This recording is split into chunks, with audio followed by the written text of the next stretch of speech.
Good morning, everyone, and we're back with you again. Much better signs on the screen there. You can see the players are out in the middle. We've had a slight delayed start, but I'm delighted to say that the skies are much bluer, and we're hopeful now of a full game here in this IP20 game between the Northern Knights and the Northwest Warriors. This is day one of the second festival of 4. We play every Tuesday, Wednesday, Thursday. Last week, lovely to be in Cork.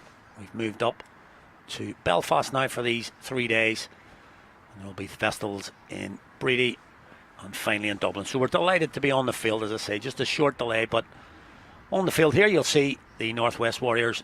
They're batting first as the Northern Knights won the toss, and as was the kind of protocol last week, they have decided to bowl first. Just the one game last week where the team batted first.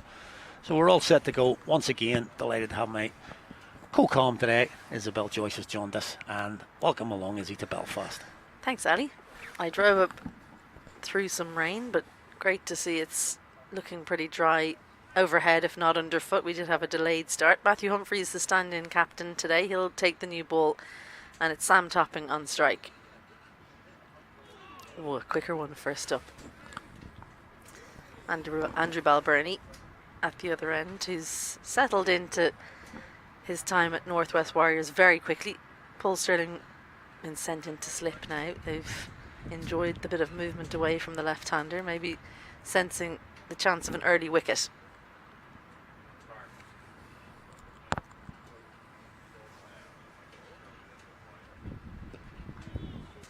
Yeah, a little bit of shape again there, taking the outside edge of Topping's bat as he looked to play it on the leg side. Yeah, going with the hot hand again. Humphreys has been in great form recently and opened the bowling in the 2 games he played in Cork. Going with him again.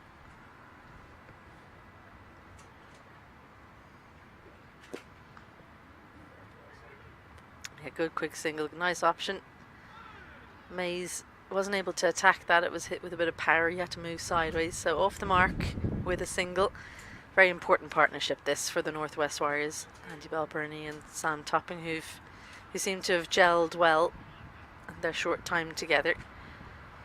But we're talking about it off air, and it feels like this Northwest Warriors team a lot relies, even more so than usual, on the top 3 or 4 batters.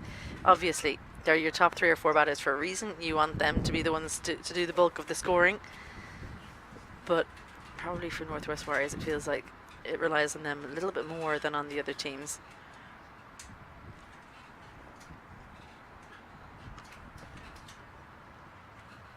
Yeah, good piece of fielding from just moved across there and got his left hand.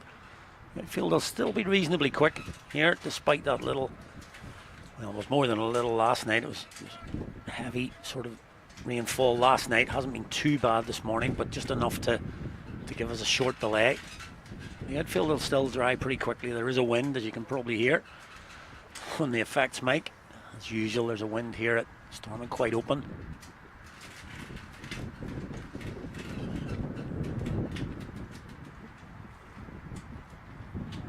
There'll be some freebies for the Warriors. Don't think there was anything on it, and it is wides. Yeah. Clever thinking that from Matt Humphreys, because he saw Topping coming, but unfortunately the line wasn't right. And stand-in keeper Ben Callitz can't stop it, because I think he actually did try and turn that one. We haven't seen him try and turn it too much, Matthew Humphreys, but some valuable freebies. You don't usually get too many runs off the overs of Humphreys, so a little 5 wides, just what the doctor ordered.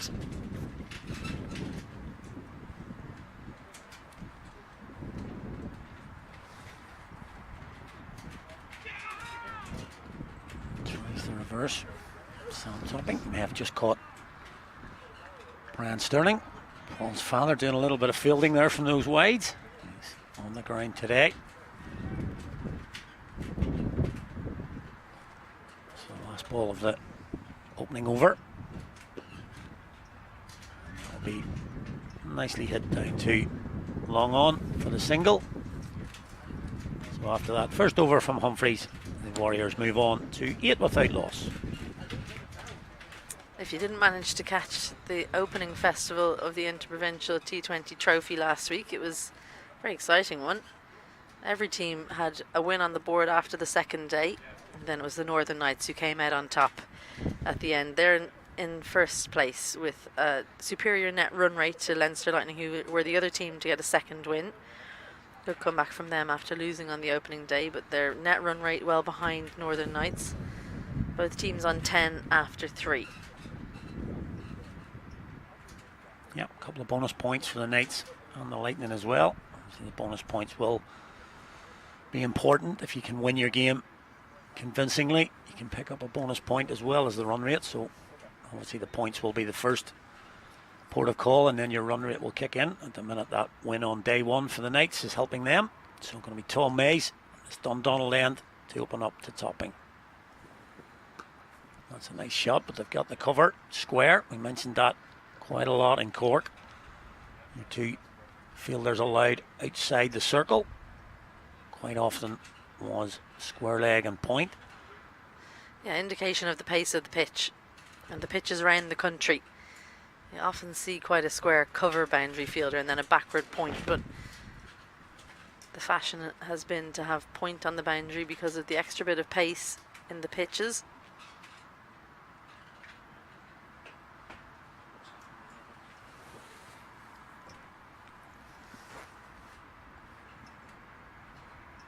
Yep, just you can see Ian Seaver is just asking for something to be moved on the sight screen area. Our scaffolding for our cameras is in that sort of vicinity, so it'll be sorted out here. Yeah, just an interesting thing, obviously, where we played at the Mardyke last week. Lots of runs in sort of in certain areas where there were shorter boundaries. Obviously Stormont, probably one of the bigger grounds in terms of area that we're looking at. So it'll be interesting to see different aspects of the game maybe kick in here. You know, run between the wickets will obviously be more vital, maybe more 2s and 3s. And, you know, straight down the ground is not just as short as it would have been last week. So just different aspects of the game maybe will play a part in these 3 days. Yeah, really good point. And I suppose for the bowlers who, not every single game, not in every innings did they feel a huge amount of pain, but quite a lot more than maybe usual, that they might feel like they get more into the game here in Stormont. Throw in outfield catching as well. Yeah, it might be a point as well of reference. If the balls do go in the air, there might be a little bit more work to do for the fielders. They were generally looking over their head to see where the ball was going rather than trying to make a catch. Yeah, just a short delay here. Not sure exactly what's causing it, but yeah, groundsman Philip McCormick is out to do a few running repairs. They have put a sheeting over the little area that was causing a delay earlier, and Philip's out doing a little bit of tacking. Yeah, brilliant that they're able to fix that in a certain way, but it was always a nightmare as a fielder, wasn't it? Like, well, it always depends where it is, whether it actually impacts. And I think the reason why it's not going to be too bad is because it's not kind of in and around the ring, which is where people are generally fielding. So you're not going to be picking the ball up there while sprinting too much. But if it's kind of out where the ring is and you're having to walk on it all the time, it can really play on your mind. It's just off screen on the left there, where Philip McCormick's working at the minute. But you're right, it's not even the effect of what it does. It's the effect of your eyesight and what you're thinking. Is it going to do something, rather than knowing where it's going to bounce off the turf? So yeah, hopefully. But as we say, we'd rather have, get the game on as quick as we can, which is what we've done here. Oh, I mean, it's all in your head. Yeah. Like, there's absolutely nothing that it's not going to bounce off it strangely or anything like that. But it looks different. So it's just another thing to add into your eye line, and something that you tend to think about. Hopefully that's running repairs off the field and on the field, and we're good to go. Needs to continue. It'll be short, and as we mentioned, your two outfielders are square of the wicket, so fine leg and third are up, and anything down there is going to go for 4. Opening boundary for Andy Balbirnie, just a little bit too straight. Tom Mays digging it into the surface, and Balbirnie didn't have to do much, just had to catch up with it. He almost punched that, I think, for 4. Fielder Sean Davey can't do much about it. Yeah, too straight, really, from Mays there.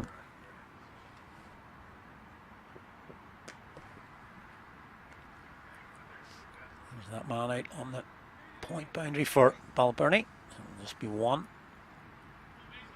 And also, we're talking about tactics. We'll see if the quicker bowlers do try and use the short ball a little bit more here. As we say, that square boundaries, well, the short boundaries are a lot bigger. The square boundaries are still quite large.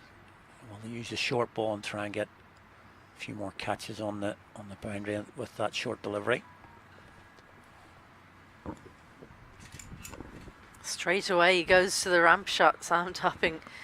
Well, he's a brave man. Guessed right and got the delivery he needed to send that for the first 4 off his bat. Yeah, he's actually gone with the ramp indication very early. You can see there he's gone already. Tom Mays may have seen him and threw it wide, but he was good enough to go anyway and played through with the shot and lifted it over the offside for 4. Good improvisation from Topping. There are 2 changes for the Northern Knights today. Neil Rock, the captain, out. Bereavement in the family, so our thoughts are with the whole Rock family. And Carson McCullum misses out as well. So Ben Callitz gets the gloves. McCullum comes back in. James McCullum, after a player of the match performance on the first day in Cork, missed out in the next 2 games. He's back in. And Ruan Pretorius makes his first appearance of the T20 trophy today. So a little bit of extra seam bowling stocks coming in, which is much needed for the Northern Knights after they lost a couple of players on the opening day. Yeah, I think so. Pretorius obviously been a stellar player for the Knights for many a year now.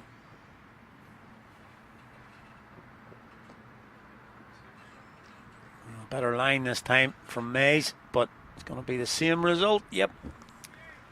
Good try from Morgan Toppings. He came around from that point boundary, but he can't prevent his brother picking up a boundary for the Northwest Warriors. Topping beats Topping.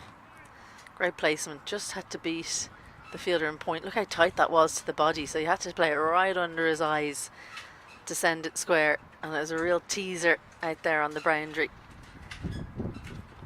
After looking a little bit like he was trying to come up with too many plans in the first over, things coming off for Sam Topping.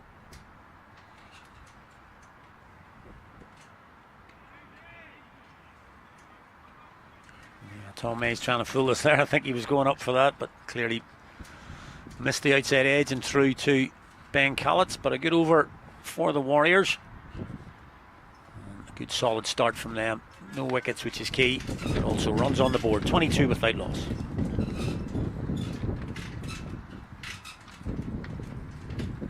We're going to see Ryan Pretorius. As I say, played for the Knights for many years now.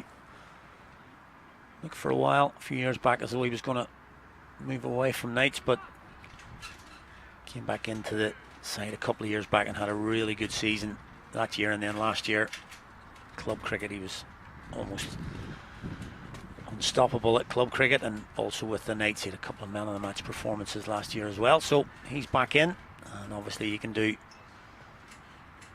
both aspects, batting and bowling, so he'll be important to balance the side for the Knights. He's going to bowl to Andrew Balbirnie.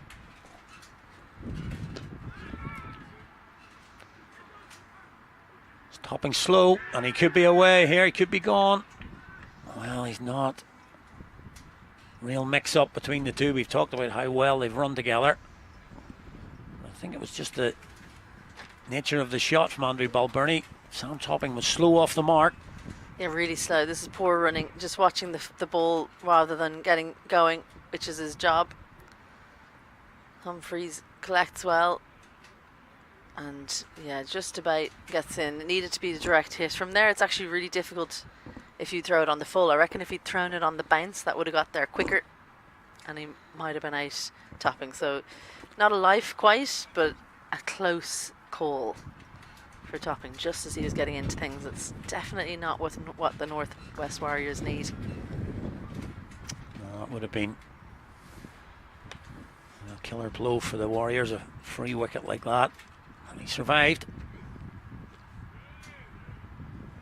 I think this is a really good example of why you need different types of bowlers in your lineup, because conditions are going to suit different people at different times, and Pretorius a little bit skiddier than Mays, likes to bowl over to the left-hander, which with the skiddy nature of how he's bowling maybe just might be what's needed against Topping, who likes to use his feet against spin, has all the tricks and enjoys pace on the ball. Yeah, he's bowling different pace as well, just a little cutter there, using all his skills. Watch Pretorius quite a lot at different levels. He likes to have lots of fielders in front of the wicket. He often has two actually in the covers and two at mid-wicket as well, and just likes to bowl quite full, looking for the sort of half-check drive. Yeah, he doesn't waste a lot of energy running in, shuffling in, and it's all about the little variations of speed, line, but only slightly fuller, slightly shorter, a little bit of pace taken off. You won't see the loopy, slower balls from him really. And it's quite difficult to read out of the hand with his whippy action.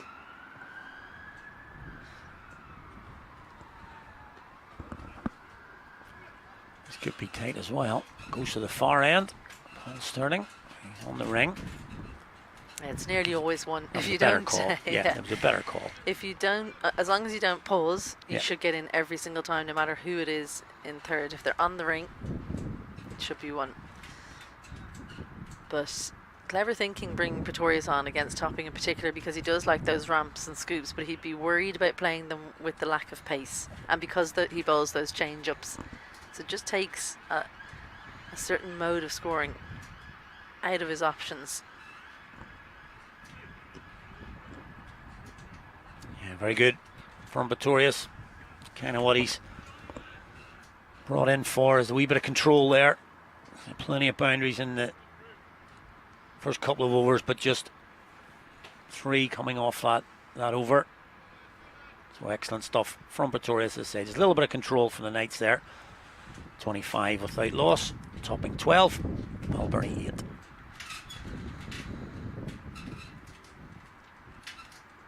Yeah, you mentioned, you mentioned about the different bowling aspects that you can have, different sort of ways of bowling. It's important also with the batters to have different sort of techniques, as you mentioned there. Topping likes seems to like a little bit of pace on the ball and works it behind square. A lot of left-handers use that. Balberry probably would prefer to face Pretorius, because he likes to get on the front foot there and drive it through the covers. So again, just different batters. And again, they're going to change it up here. Sean Davies going to come on to replace Tom Mays. Had a good festival wouldn't say it was stellar, but a decent festival, Sean Davey, in Cork. Nice stop in point, but I think he did very well. First festival for him. Only got to bowl on the first day, 1 for 40 and 4. I think his final over was expensive in that game, wasn't it? Yeah. And then 1 for 40 odd again, but 2 for 14 in the final game, so he came in clutch at the end. I think he was really important. He became more important because of the injury to Foster in the first game. And maybe he just needs to work on his bowling in the final few overs. That's when he tended to go for a few.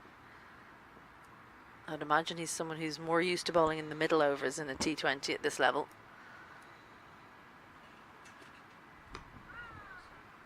Again, work for Moran Topping this time. He's going to get around, but it should be 2. Sam Topping gets the skates on. There's the first indication of that running between the wickets you were talking about there, Ali. There's a fielder out there, but the boundary's so big that he has to protect that it's going to be 2. He did have to run well there, Topping, but should be 2 pretty much every time.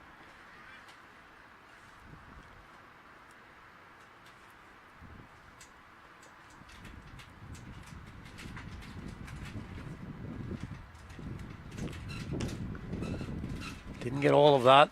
Gets enough with mid on and mid off up. Still goes for 6, so he's got enough. Just over the boundary. It's safe enough.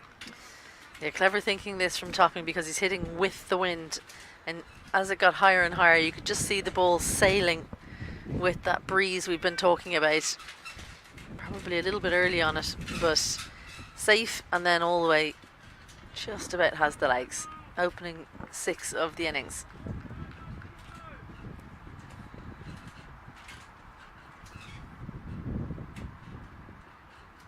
I'll be really interested to see what the boundary count is. A little bit sloppy from Callets there. What the boundary count is in terms of 4s and 6s at the end of today and at the end of the festival, because last week it was almost like for like, wasn't it? Which is incredible to think.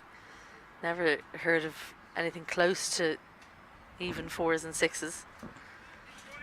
Yeah, it's definitely something that the coaching staff will have looked at.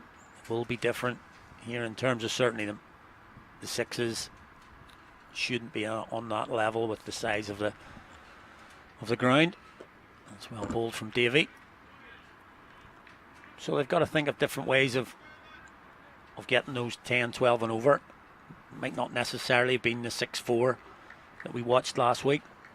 So it might be, that extra piece of running, and even does team selection come into that in terms of, a good runner between the wickets to keep the scoreboard ticking over rather than looking for the big shots all the time.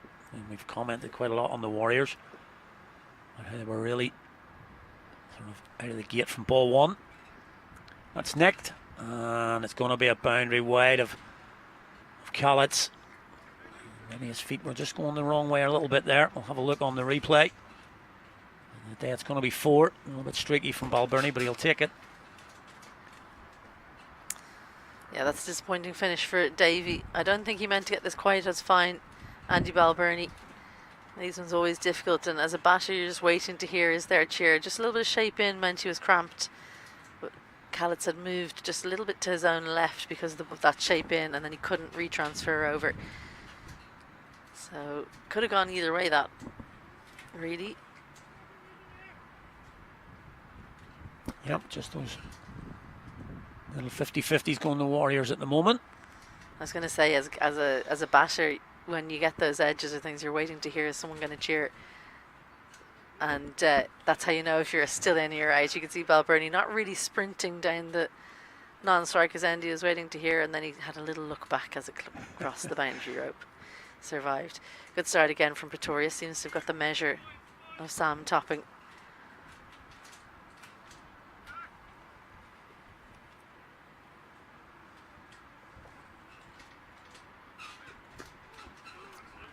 That's really well bowled. Just shaping it back into Topping. And now, this is the type of thing that I like to see now. You've got a bowler who's on top of a young player. He's quite experienced at the level he's played at, but Pretorius has clearly been on top of him already. He's maybe had 4 or 5 dot balls in a row here against the one bowler. So does he try something different now, or does he just keep playing his game that he has been playing so far? Cover comes in, long off back. A little carrot for Sam Topping. Oh, and he's gone. Well, Andrew Balbirnie looks round in disbelief. I actually thought the run out in the previous over was a little bit closer, but the umpire's given Balbirnie. I say he looked round. A little bit of disbelief there. Not at a great angle here in our comedy spot. But we said these two had ran well together. Get a look at it now. Inside edge onto the pads. Balbirnie took off straight away, so there's no confusion. Direct hit usually is given out, and oftentimes as a batter you really don't believe you could possibly be out, but the small margin goes the way of the fielder.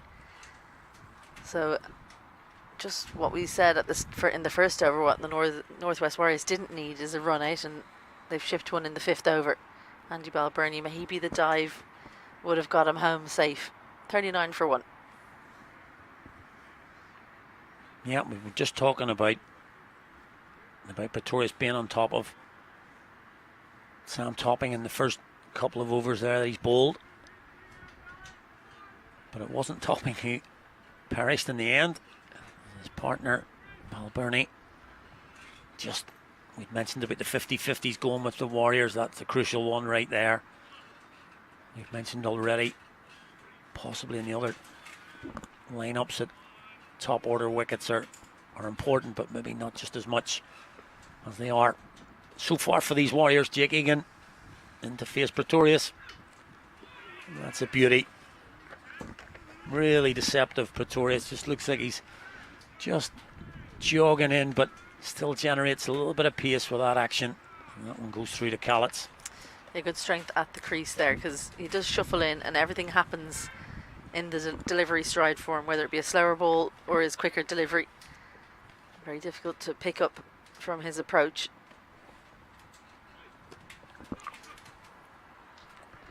Nicely dug out, brilliant stuff. Good quick hands from Egan, who's had to really dig that out from full. Beat the fielder in cover and beat the fielder in deep point. His first boundary. Yep. You mentioned a few times now about the ground. I think you'll see a lot of this. Beats the infield there. It will quicken up as the day goes along. A little bit of moisture from this morning. Usually a very quick outfield here. Shorter ball. We mentioned the wickets, how important they are for the Warriors. I mean, the last two performances in Cork, 130 all out against the Lightning, and then a fairly, let's say, pitiful batting performance for 66 all out against the Knights. So bowled out twice in T20 cricket, and all it's contradictory on the first day where they batted really well, but it was the top 3/4. Macbeth got 30 as well, but it was the top 3 that really laid the platform on that day one. After that, and we actually talked about it on that day, that they were maybe a little bit disappointed they didn't get 210, 215, and it was that lower order that didn't really fire that day either, and then really shown up the next 2 days. So really key to try and get a real platform here, and hopefully that middle order from their perspective can really back it up. Humphreys comes back for the last over of the power play.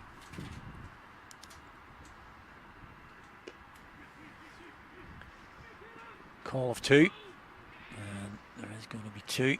Egan is quick.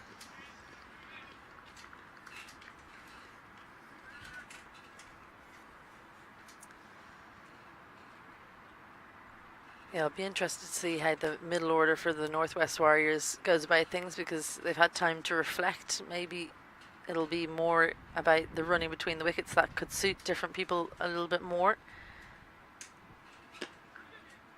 Topping not quite onto that, which is probably a good result because it might have sailed into Tom Mays' hands. But yeah, sometimes when you're coming out in the middle order and you've seen other people whacking sixes and boundaries, then you can try and emulate their performance rather than playing your own game. So it's about sitting down, reflecting, and sometimes the most important part, and when you learn the most about a player, is actually the second, the third festivals, because you can see people have put thought into it, have adjusted their game plan. So if people come off this week and they didn't last week, you can show they've done some learning, some growth, put some thought into their game plans. That's a great shot from Egan. Just let that come on. Again, we've mentioned a few times about Jake Egan. Good hands. It's quick through the ball. Generates a lot of pace off the bat. Really look to muscle it. See here, that speed through the ball there. His hands beats the field. He picks up another boundary. Yeah, as soon as he bowled that, Matthew Humphreys, he knew it just wasn't the right line. Even if it had been a little bit fuller, it might have been okay, but gave Egan time to get on the back foot and get those quick hands through. Two fielders either long on and deep square, so he can't really afford to give that width.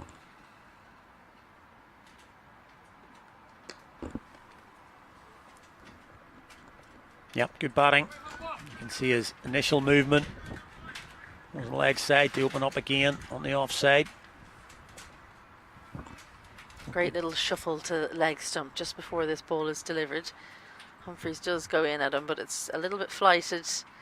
Goes with the spin. Read it beautifully with the wind. Just doesn't quite go all the way, one bounce over the rope.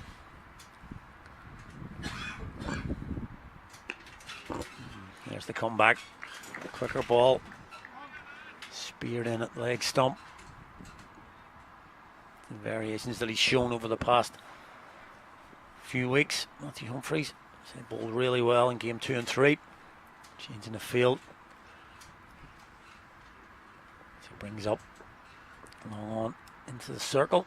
Sends out and onto the cover boundaries.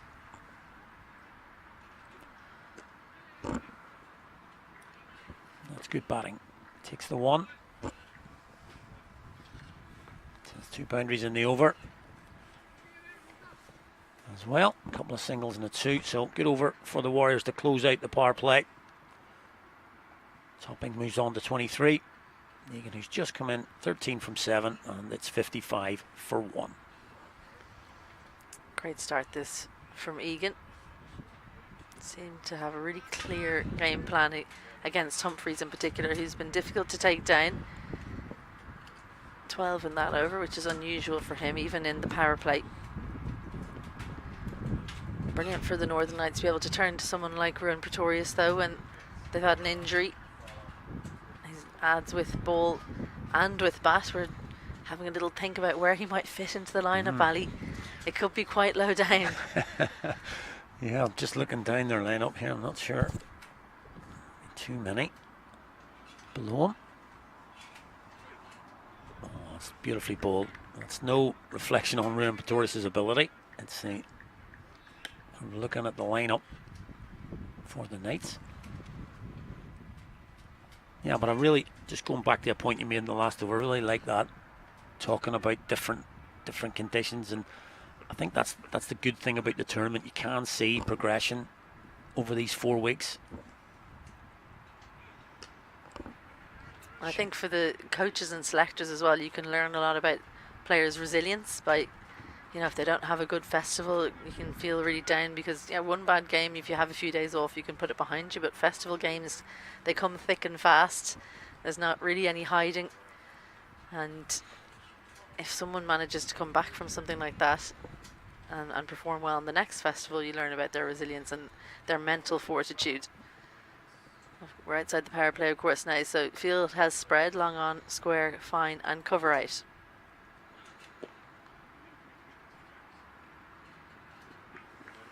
You'll get one. And also it's T20 cricket. You can go through a few failures just randomly and get a good ball or a little bit of a panda season or whatever, and it's coming back from that. It's a quick game, so you can't have a little bit of a trot. You're trying to score quickly.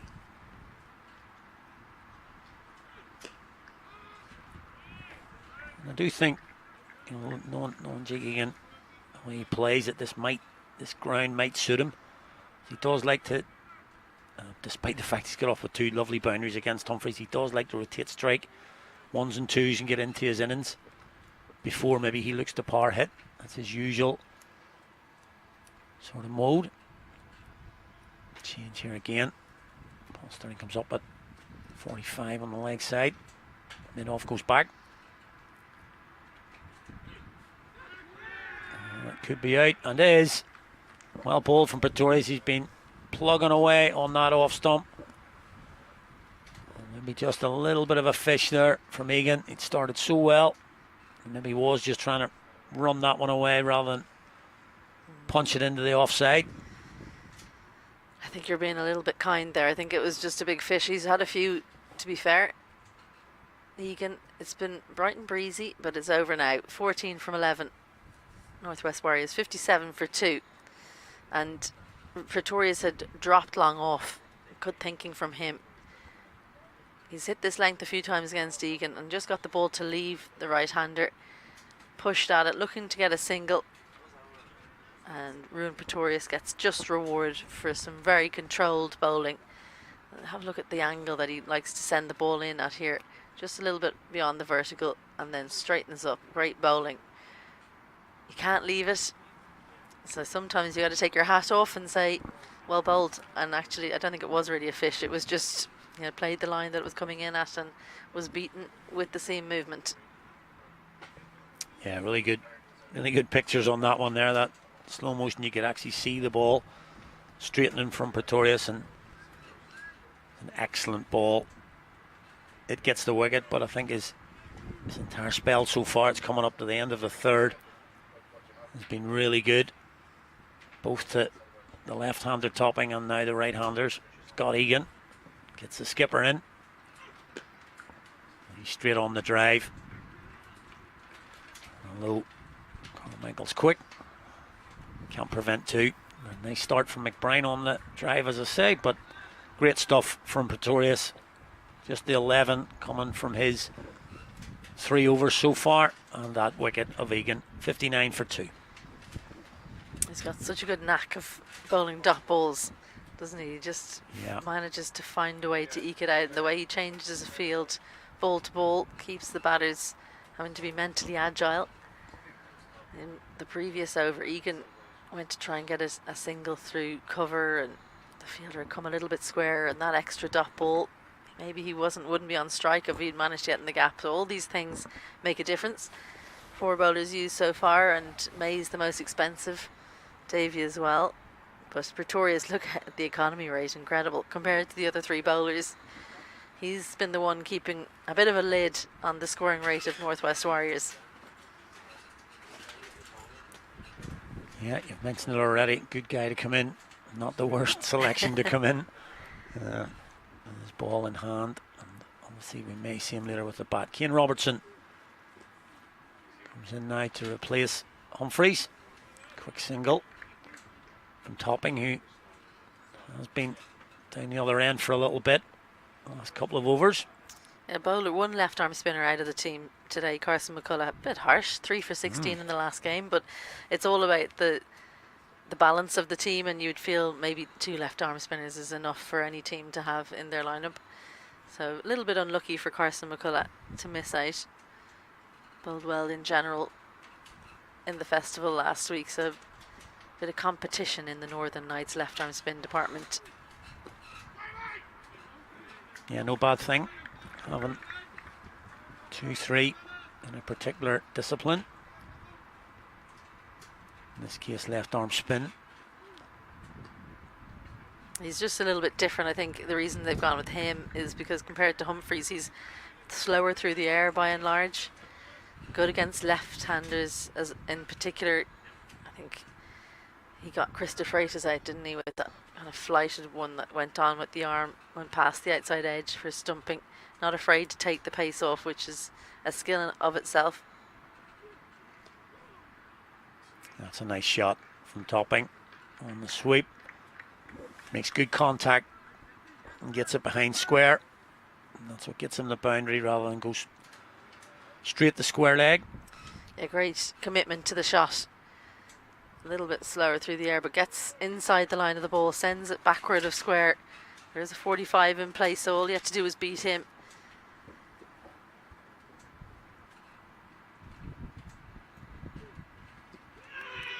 Just the quicker one with hands, takes the inside edge. So I think as you're appealing for that, you remember, you kind of think, did I hear an edge there? Yes, I did. Good decision from Aidan Seaver for mine. Yeah, sounded 2 noises.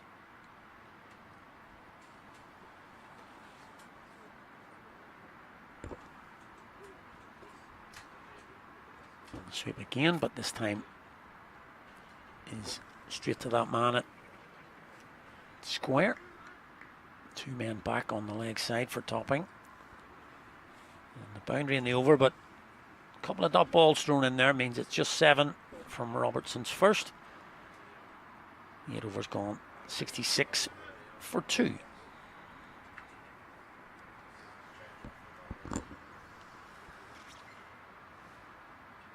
So he'll be bowled out, Rowan Pretorius, which I think is a good decision from Matt Humphreys. Keep him going. Now that they're outside the power play, the spinners can come to the fore a little bit more. Tom Mays, you'd imagine, will come back soon. He's only bowled 1 in the power play.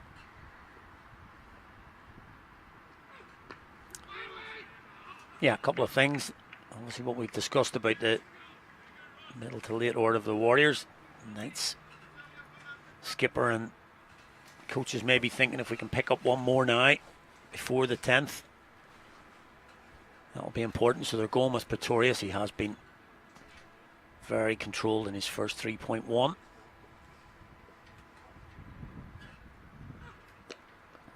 Particularly be looking to get topping out, but also I know they've got the magic trick of Kate Carmichael in the back pocket to come in the 17th over. I'm very disappointed to say I don't think he'll get a bowl today.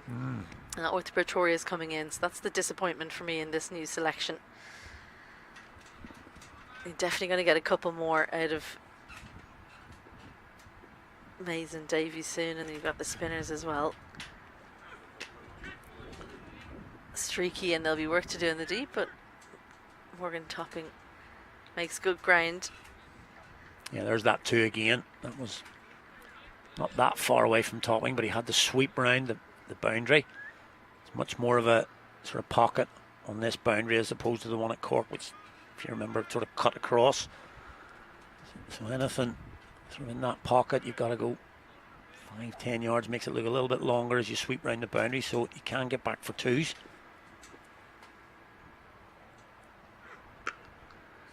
Much stronger shot, beats the fielder in point, and that'll go all the way to the boundary. Good fielding in the deep, sir. Off the rope, never easy.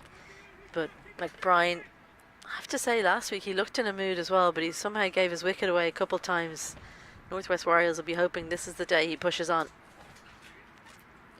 A little bit of width on that one. First one we've really seen from Pretorius wide. McBride's all over it. As you say, a little bit more of a forceful shot gets him 4. Not straighter. Back to his lines, and McBride defends. So the last ball of Pretorius' spell.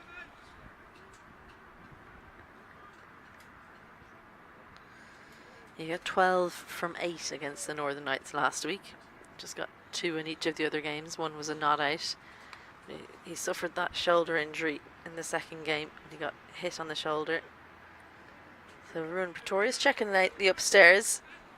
Good sharp bouncer as he closes out his brilliant 4 overs. 1 for 18 from him, 7 coming from the final over in his spell. And he's been a very good inclusion for the Northern Knights. After 9, the Northwest Warriors 73 for 2. Yep, a couple of high fives from his teammates there. Excellent spell from Pretorius. Picks up the wicket as well. And you're spot on, Isabel. I want to see Tom Mays coming on now from the Dundonald end. Just the 1 over from Mays. I think it'll be difficult to score boundaries against here, so do you start thinking more 2s? Let me just try and send it each side or either side of the boundary fielders, and we get up and down and start really working for the middle, for the overs in these middle, for the runs in these middle overs, excuse me. The 2 straight men up, so that's the space if you can get the length. Yeah, we kind of bemoaned that fact, and particularly the second game for the Warriors in the opening festival, where they'd get off to an absolute flyer with the power play, but then just continually gave wickets away, and nobody really come in and looked to do what you're indicating there, to work it around, get in, and then maybe go in the last 3 or 4 to set a total, and eventually bowled out for 130 in that game. Well, the thing is, if you work around in these overs up until over 12, 13, you can actually start launching sooner. If you lose wickets, you just push that back. You push that time that you can start launching back further and further, so then you're stuck between a rock and a hard place. And what the Northwest Warriors did was they just kept on attacking. So it's take your boundaries, but have in the back of your mind that you're going to have to do some running. Especially, this is a controlled bowling attack, so the thinking element is important.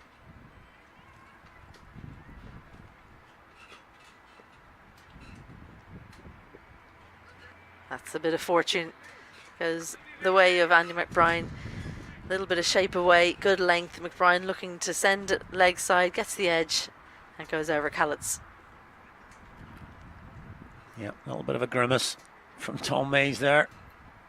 Through McBride on the pull. Pretty safe, to be fair, because there's nobody in that area at all, but not where he would have wanted that to go. That would suggest, yeah, you can see Matthew Humphreys giving a nice little demonstration of how well you pulled that, Tom Mays. But you made the point earlier on about players, individual players, learning through a festival into the next one. It'll be interesting to see here.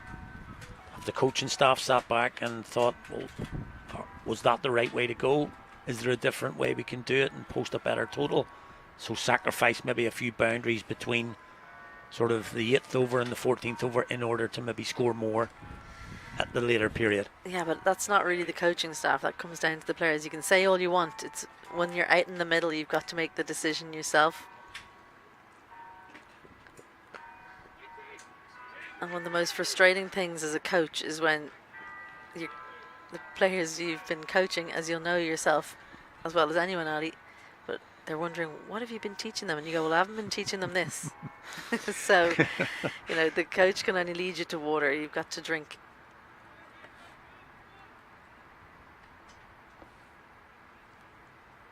Yeah, good bit of conversation between skipper and bowler here.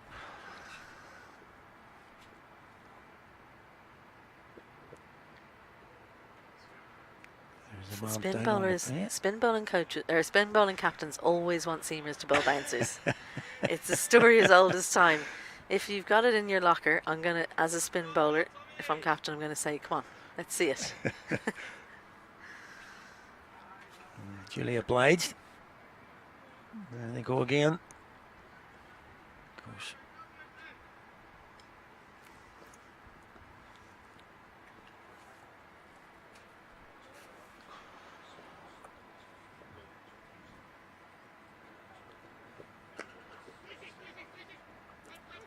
Calls of 2 from very early on here. Make it back very, very easily. They've done it really well, though, the two batters. So what they've done is run the first very, very quickly, turn and go, and then you get to canter home for the second because there's no third. What you don't want to do is jog the first and then hope you'll get the second. Yeah, much better way of doing it there, and just to listen, you may be able to pick it up. You just heard Andy McBride calling that really early, so not only are they running the first one hard, he's making his partner aware that there is the possibility and likelihood of 2, so to be aware when you're turning, because obviously Sam Topping's not looking at the ball in that area, so he needs to know. So for younger players, let your partner know exactly what you're thinking. Halfway through the innings for the Northwest Warriors, 82 for 2. Change of ends for Cian Robertson. I was actually batting with a youngster the other day, and as I was running past, I said, how many? I got nothing in response, so we've definitely got to cover that at training. Puzzled look. Yeah. How many what? I think she must have thought it was one of the fielders maybe shouting. Lovely reverse. Oh, brilliant from tremendous McCollum. piece of fielding. Topping had set off. He was convinced that it had gone past. If it had gone past, it was 4. Don't bother running. It's either none or 4. Yeah, that was excellent piece of fielding from McCollum. Almost another bonus wicket for the Knights. Really got hold of that. Topping. As you say, it was destined for the boundary. Uses his feet this time, plays it into a pocket. Again, they go for the first one quickly. Get back comfortably for 2. Yeah, I reckon this is a better way to go about it. I mean, I've talked about it a lot, I know, running the 2s, but there was a third in place and a point. Reverse sweep, is it worth the risk at this point? In another couple of overs, yes. And you can even try and, especially if you're Topping, he's been in for a while, maybe try and lift it over the field. But for now, you're better off in front of the wicket.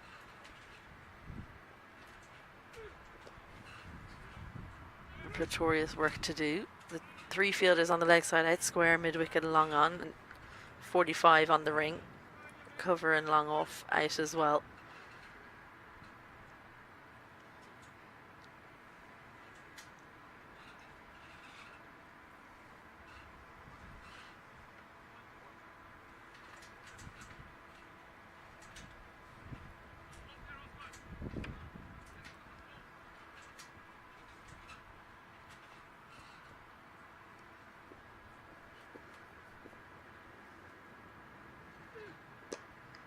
Nicely directed over extra cover. Will be another couple. It's interesting to hear Cian Robertson there calling Ross Adair, asking him to take a few steps in. He doesn't want twos there. Ross Adair did not look keen to come off the boundary, because it's not really about how far out he is, it's about the distance on that boundary he's got to cover to his left and his right. That's what's creating the twos.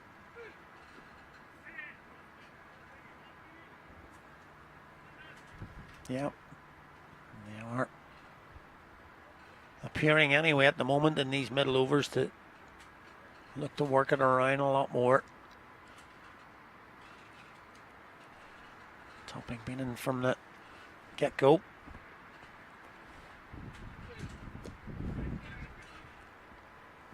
Goes offside, but that'll be out to Carmichael. So a couple of twos, 3 singles, 7 from the second Robertson over. And Warriors after 11, 89 for 2. Yeah, important to keep going at 7s and 8s here. Northwest Warriors at the very least, because you can start looking for boundaries in these overs. And if you whack them straight to fielders and then you only got a few singles, all of a sudden the run rate's dropped. Currently it's just above 8. Topping's showing signs of having had to run very hard for his runs. Yeah, as I say, he's been out there since ball 1, of course, and a little bit of a sweat on there. Good to see. It's quite muggy, isn't it? Yeah. It looks dull, and it is dull, but the wind has died down a good bit, and the temperature, I believe, is between 16 and 21 today, but it's kind of got that heavy feel to it. Yeah, definitely not a sunny 16 to 21 at the moment, but here's hoping. See, day 1 of 3 here in Belfast. Sean Davey comes back now, 13 from his opening over. Around the wicket to Topping.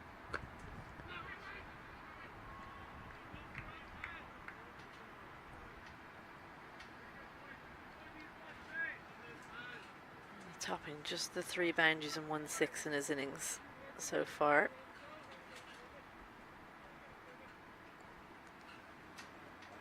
Ten boundaries in the innings and the 6 as well, so he's had to run 40 odd runs. Hence the sweat. Steps away the leg. That's hit cleanly. Behind the boundary. Does well. Keep it down to 1. I just wonder, would Cade Carmichael be better served being on the other boundary? It's slightly bigger. Could maybe cut off a couple of the twos that they've been hitting down there. He's the quickest across the ground, and really impressive for me is how quickly, once he has the ball in his hand, he gets rid of it.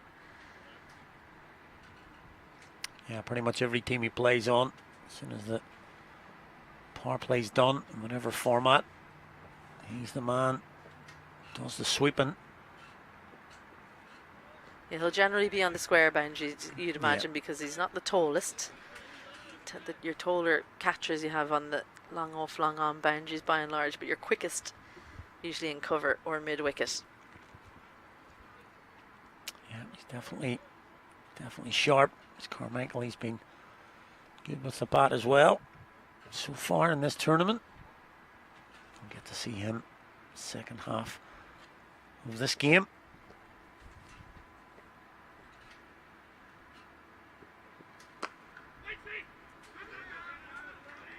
Good hand there from Paul Sterling in extra cover. Had to wait. He timed the dive really well. Just couldn't quite hold on, so they'll come through for a single, but that had 4 written all over it. McBride waited on that nicely. Yeah, just that used wicket in front of him there. He did well to, as you say, prevent the boundary. Humphries goes back to long on. Mid off up in the circle still. Fine in third up, or Fine is up, third is out. Just wondered if he might go to the ramp shot with Fine up in the ring, but he read the slower ball well.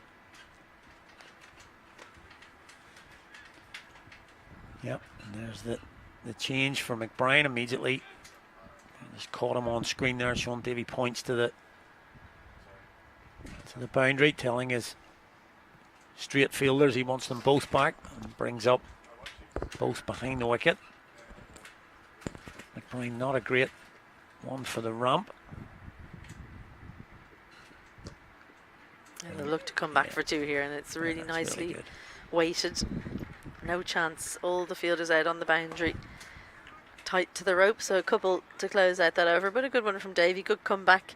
Just the 5 from it. And after 12, Northwest Warriors 94 for 2. Yeah, that was a perfect example of what we're talking about. Just hit to the circle. It's always kind of the default position if you can, when the players are on the boundary as they are on the leg side there, just if you can get it to the ring. There's your card.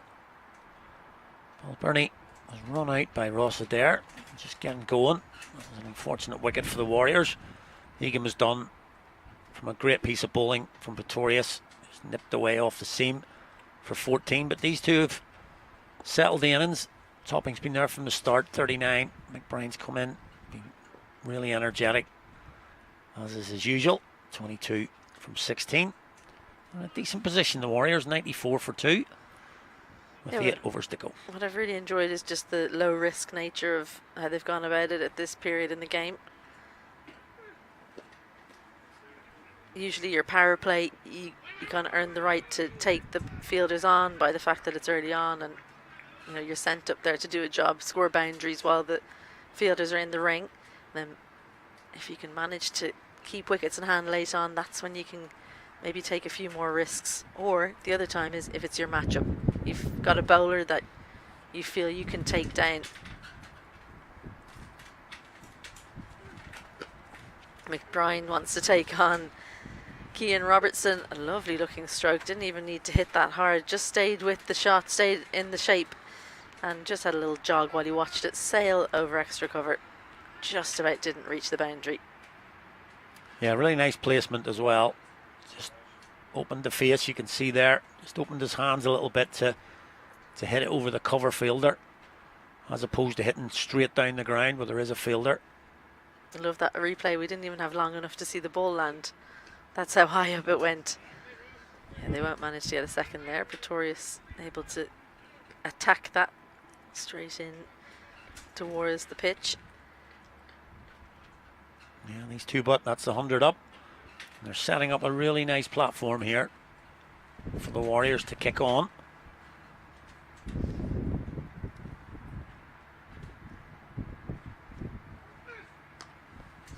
That's an incredible shot. That's so full to sweep. Got his head in a brilliant position. Bottom hand whips through, and that's a flat 6 all the way over a square. Roddy Black just checking. I think Pretorius has called it a 4. Ooh. It's tight. He's closer to the ball than me, so we'll listen to him. Yeah,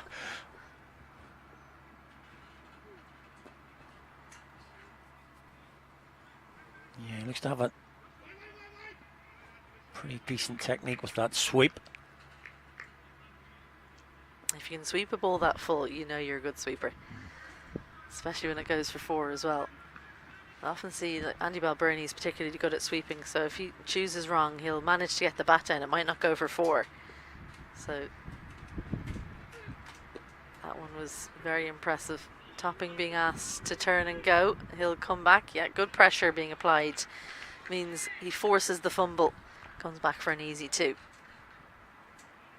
Yep, good stuff this from the Warriors. These two have put on 50 now. And that last over there, 12 from it. They're just starting to up that run rate again.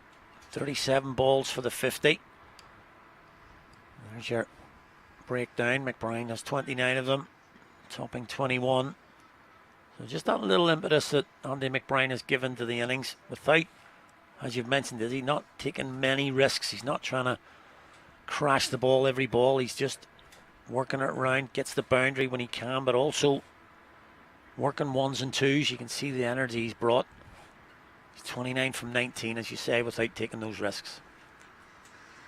Yeah, and he knows his own game, so he knows that his strength is more going over extra cover, so any bit of flight he's offered, he's willing to take that on with his strength, whereas topping, his strength is more in sweeping and lapping. So when that opportunity comes, he's going to take it.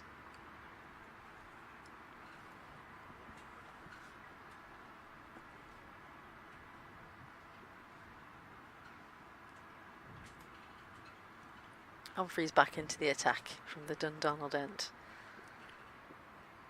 A little shuffle across from topping, so Humphreys decides to bail. I think McBride thought he was about to get man-catted there, did he? Oh boy. Yeah, he's got a bit of a reputation around the NCU. Matthew Humphreys for that. Does one a game, at least. Carmichael cuts it off.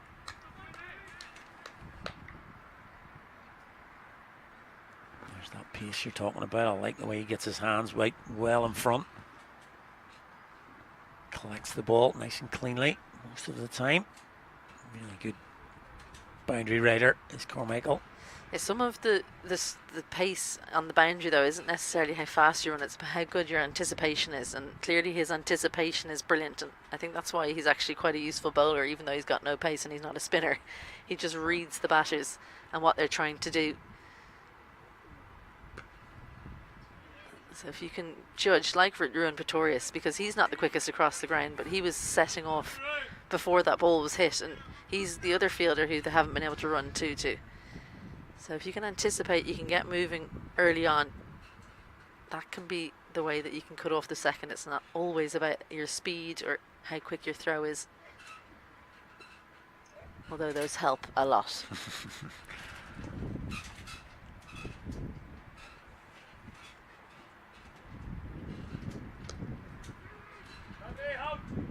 He was waiting for that, wasn't he, Topping? He was waiting for the quicker one. Tried to get it through the gap at backward point in third, but two fielders very close together there.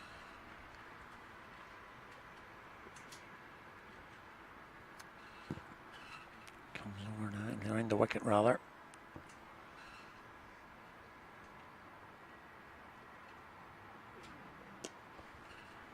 Straighter on the stumps. Oh, There, I've called him. I've called him. That's the first voodoo of the week. Kid Carmichael, one of the excellent boundary riders, and he misfields. straight to him as well. He didn't have one of the to do easiest as ones he's much. had to say today. Just lack of concentration for a split second. That's all it takes, and you find yourself misfielding.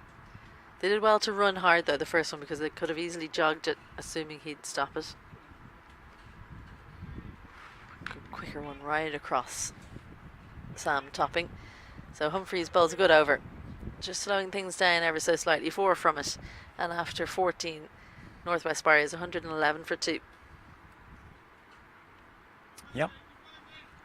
Conceded 20 from his first 2, but just 4 coming there. It'll be a priceless commodity if you keep an eye on them for the last 6 overs. We always talk for a batting unit looking boundaries in these last 6. The bowling unit will be trying to get as many dot balls as they can. Wickets will be real bonus, but if they can just pick up a couple of dot balls in every over, it'll be really important for them. But the Warriors, as I keep saying, have got a decent platform here, but their end of innings hasn't been great, not just in the festival last week, but generally over the last couple of years. There's your bowling figures. Humphreys came back with that last over. Mays' second over was a better one, although he's still going for 11.5. But look at Pretorius. Finished his spell 1 for 18. We'll probably not see many this week. Only conceding 18 from their 4 overs. 2 left for Davey, 1 for Robertson. Well, actually, looks as if we're 1 short. Your old favourite called it back. So forget all of that. We've got 1 ball left. He's bound to go for a boundary after me saying it was a good over.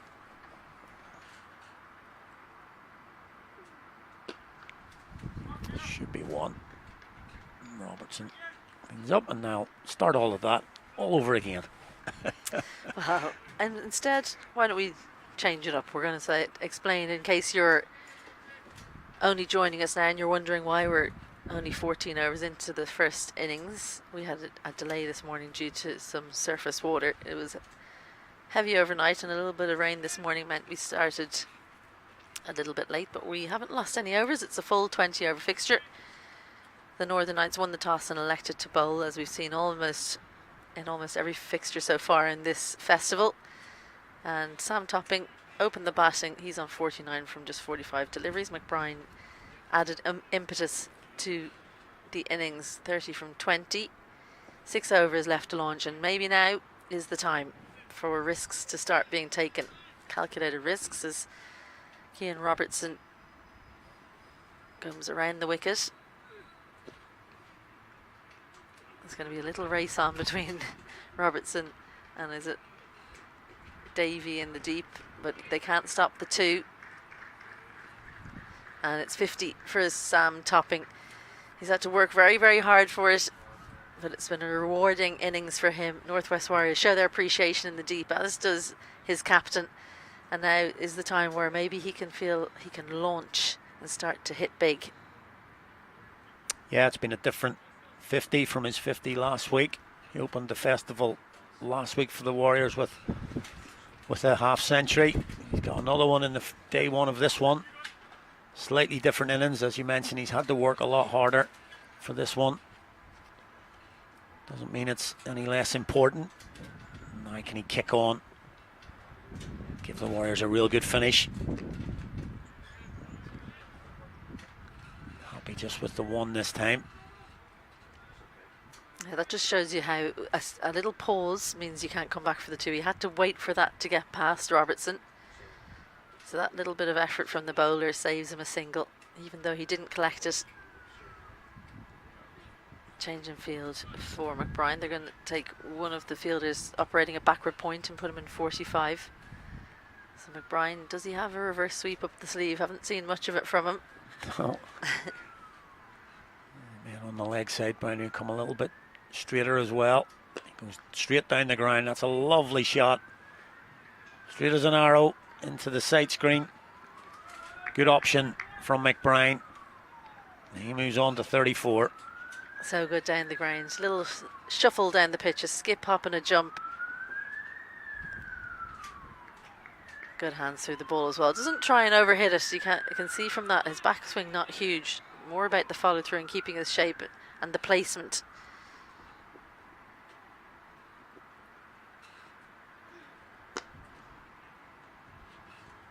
Taken. 4 and out. A good setup from Robertson. He floated that one up, sent it wider, said to McBride, do you have the strength? Not quite. Tom Mays takes a pretty easy chance in the deep, hitting into the wind. McBride just didn't have the power. But a lovely innings coming in at number 5 for Northwest Warriors.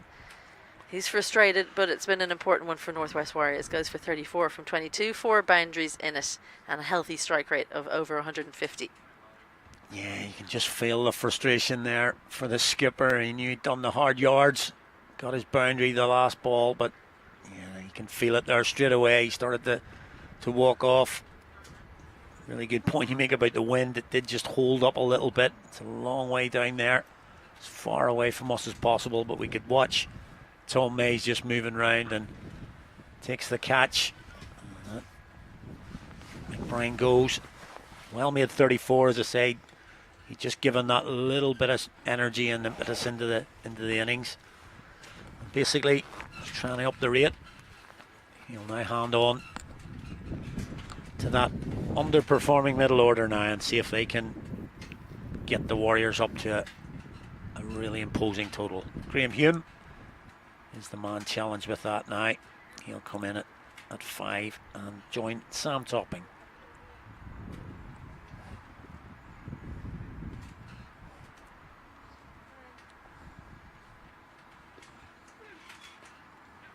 On the attack straight away. Rossiter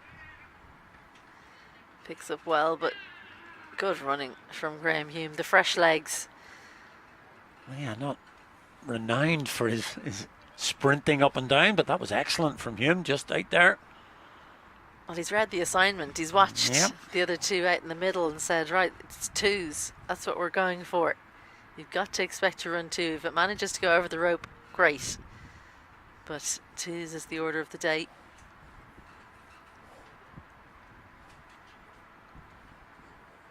Mid-wicket coming out now, opting to have two fielders and backward point.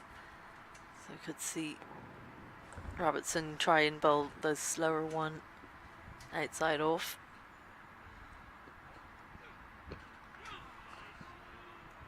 Does not get any of that, Graham Hume, which again is to his benefit. Just drops into the very vacant area on the leg side. He picks up one successful over for Robertson. 122 for 3. And we've mentioned about Sam Topping. You can see there just the 4 blue lines and 1 maximum. All the yellows and whites are ones where he's had to run, and we could see quite a bit of that. We've mentioned it a few times here in this first innings. Could be a bit of that. But a good innings so far. 52 not out from 47. He's anchored it really well for the Warriors so far. Very interesting to see that wagon wheel mid-off, an extra cover, not a strong area for him, and you just wonder, is that down to the field or is it an area he's not that strong in hitting? Something to keep an eye on for you, Ali McCalmont. Unfortunately, I watched Topping whack it all around the park on Sunday in the Challenge Cup in the NCU.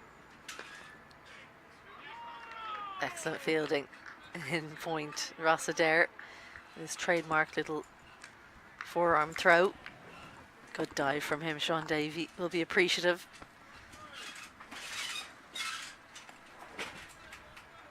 Yep, Davey back for his third.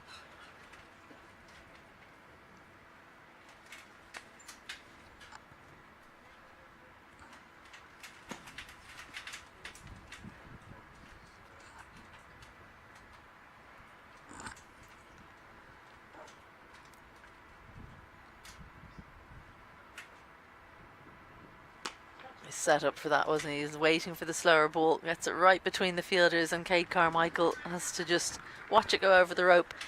It is time for Topping to start putting the foot on the gas. Yep, he's got the protractor out there, I think, and worked out the angles, and he's got it perfect because that splits the two right down the middle of them in that boundary area. Picks up a boundary really nice from Topping, and as you say, is this the time now? And he's going to move that strike rate from just over 100 and try and get it up to 140, 150.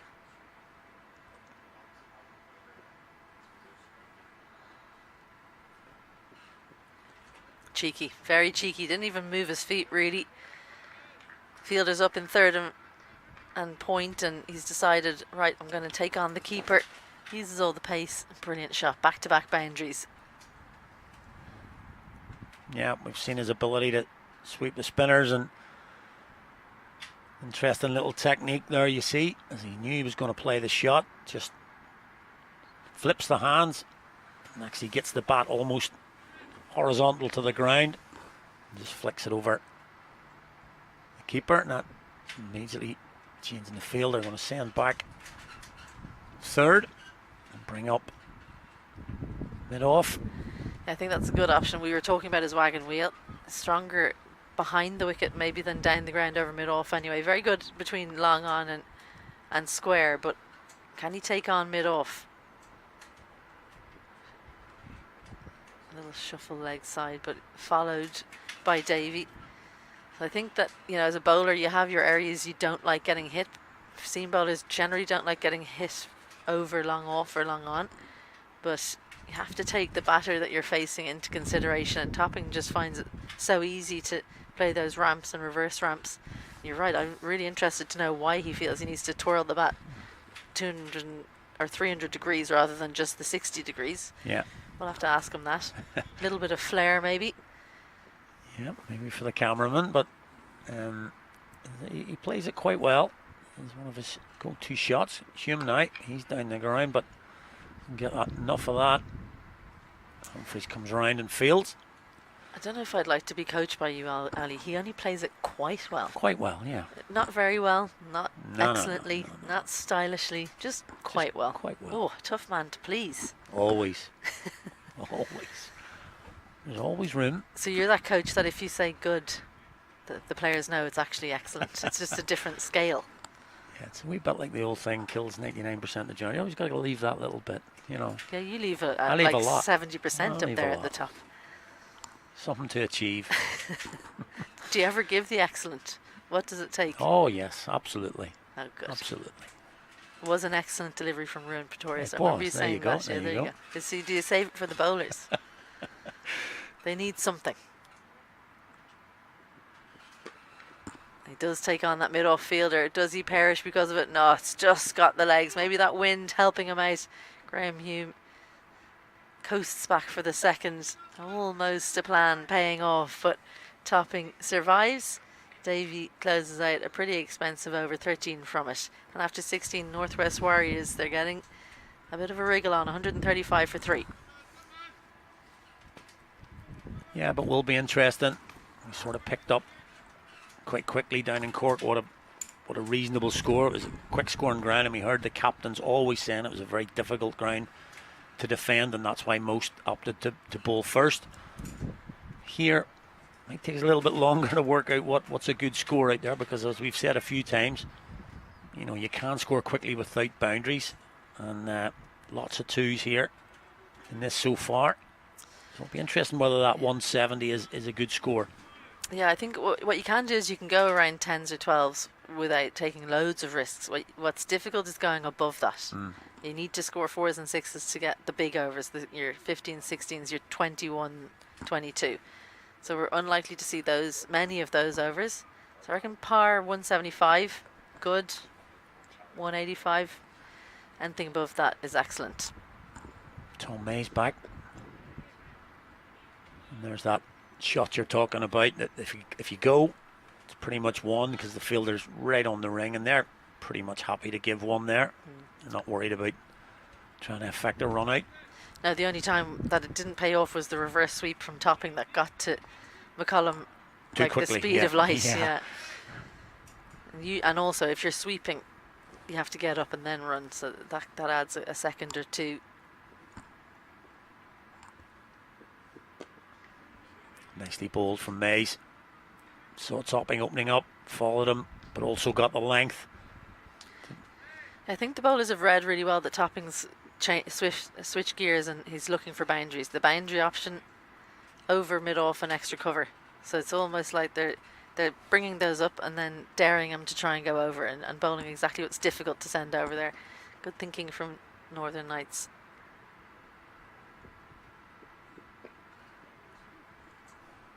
There's this race for two. Hume's going to come back. Davey goes to Topping's end. That, I would suggest, is more of a I've been out there for an hour and a bit here. I'm a bit punctured here and sort of fell over the line. Sam Topping will be first in the ice bath after this game, I think. 20 overs of keeping to come. I was going to say, he's not looking forward to that.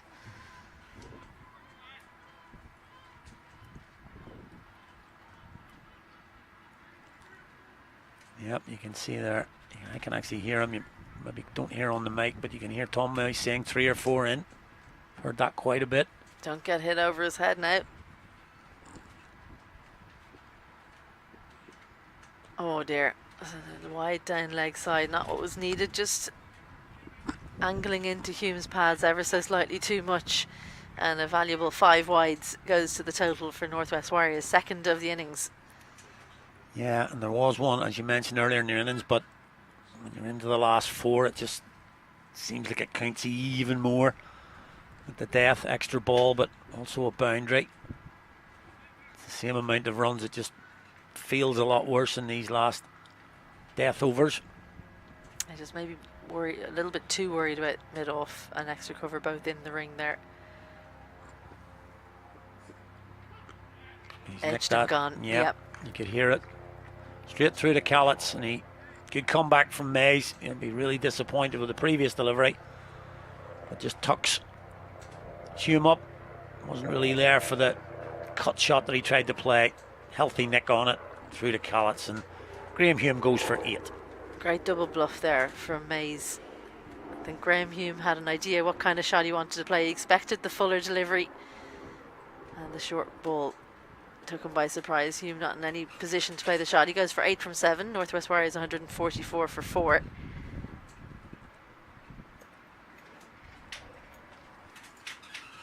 But yeah, interesting thinking from Tom Mays. He would have been frustrated at bowling the 5 wides as Scott Macbeth makes his way out into the middle.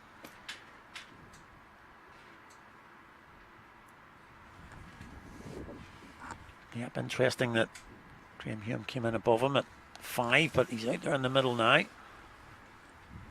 Did get 34 in the first game, but wasn't the most fluent 34. And nothing really after that. So I think he was so attacking in that innings that maybe Boyd Rankin is saying, right, well, if that's how you want to play, then we're just going to drop you down a position, put someone who's, you know, maybe it was if there's a wicket before 14, it's going to be Hume. If it's after, it's Scott Macbeth, that kind of thing. So he knows then, he's got his mindset right, I'm batting last 4 or 5 overs. Yeah. So it can add clarity in terms of your game plans and how you go about things.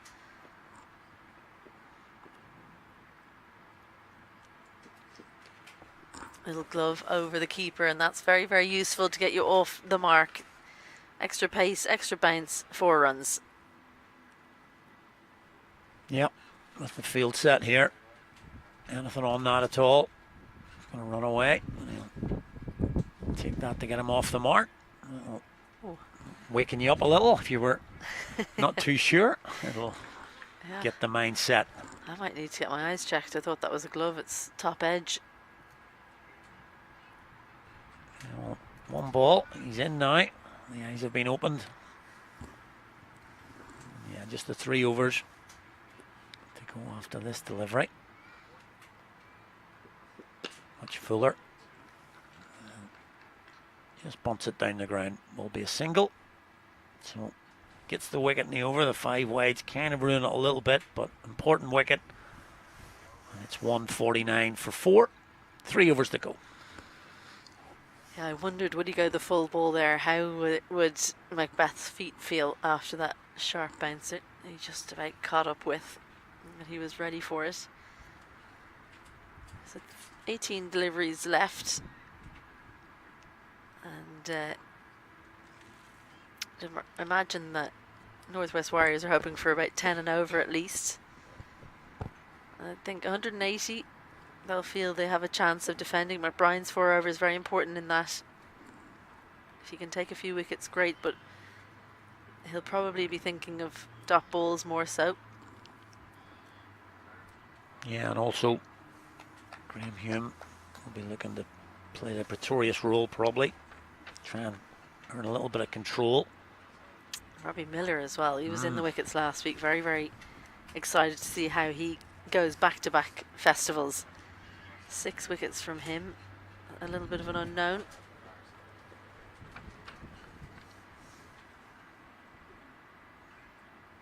Wides, 5 wides again. That's the second one in 2 overs, 3rd for the game. Just goes the quicker delivery, and Ben Callets just can't catch up with it, which you can't really blame him for. 150 comes up with those extras and some.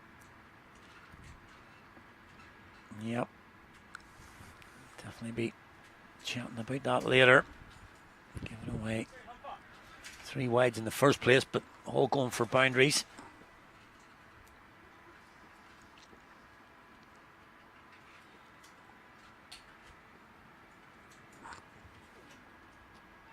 Great comeback right through. Beautifully pulled. He's in and he's out. Scott Macbeth.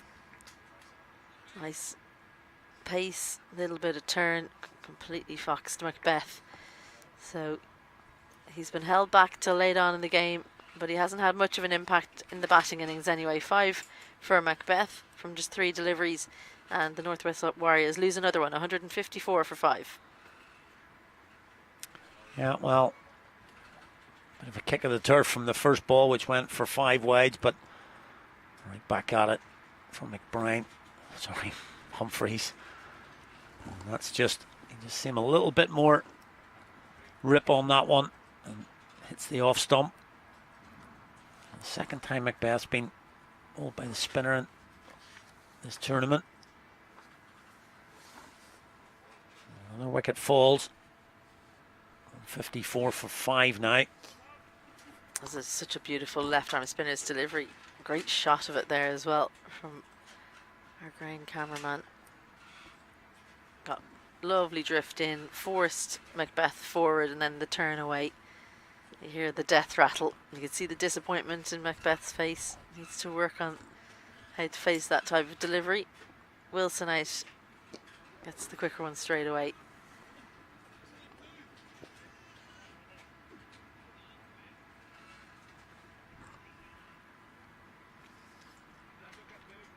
So power hitters now for Northwest Warriors, one of whom is Jared Wilson. They just need maybe one of them to come off. Doesn't need a huge contribution, but if one of them can help in the scoring terms, Topping doesn't feel like he needs to take it all on himself, then they should get up to something they feel like they've got a chance of defending.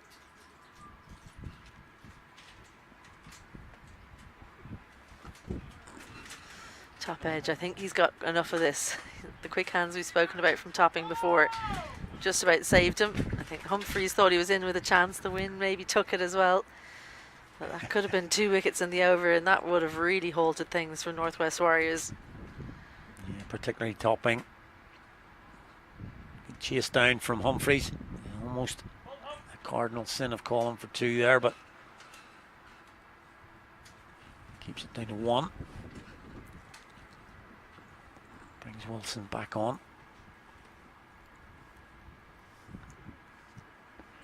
A little deft touch. I don't think I've ever seen a shot like that from Jared Wilson before. You know him better, so you can tell me if that's... It's not a regular, let's put it that way. McCollum doesn't look comfortable there. I think it's McCollum who dived, and it just bounced and taking a moment. Hopefully everything's okay. Yeah, he's probably worried about the eyewear more than the injury. I knew you were going to say something mean. He's just taken shipped one to the face, and you're talking about his glasses. Should have fielded it. I knew you were one of those. You say rub some dirt in it if someone falls over, is it? That's it. Yeah, look, I think he has got to. He's going to get checked out. He's got to get checked. He looks annoyed that he's got to get checked out. Maybe he's actually just handing the sunglasses off. Protect these, says Ali McCalmont. Yeah, look after those for me. I'm on the player's side. Those are never good, because as you're diving, you haven't actually got the ability to adjust when it does bounce a little bit unevenly off the surface. So there's not really anything you can do about it once you've committed to the dive. So I'm sure he'll just go off and have a little rest before going out to bat in the second innings. Some wry smiles in the deep. I think he's probably getting some similar comments to me as you've made. Very tough up here in Belfast in the NCU. Tough on your players. Good running from Wilson. Brilliant. That is good. It's clearly been the chat in the Northwest Warriors changing room. We've got to run our 2s. We're going to have to work very, very hard for these runs. The 2 count just keeps on building. Yeah, I'm fairly certain this is the most 2s we've seen in the T20 tournament already in this innings.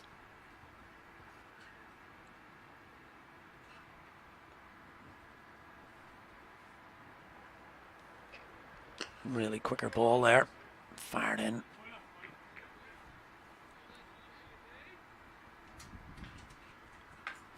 End of the over.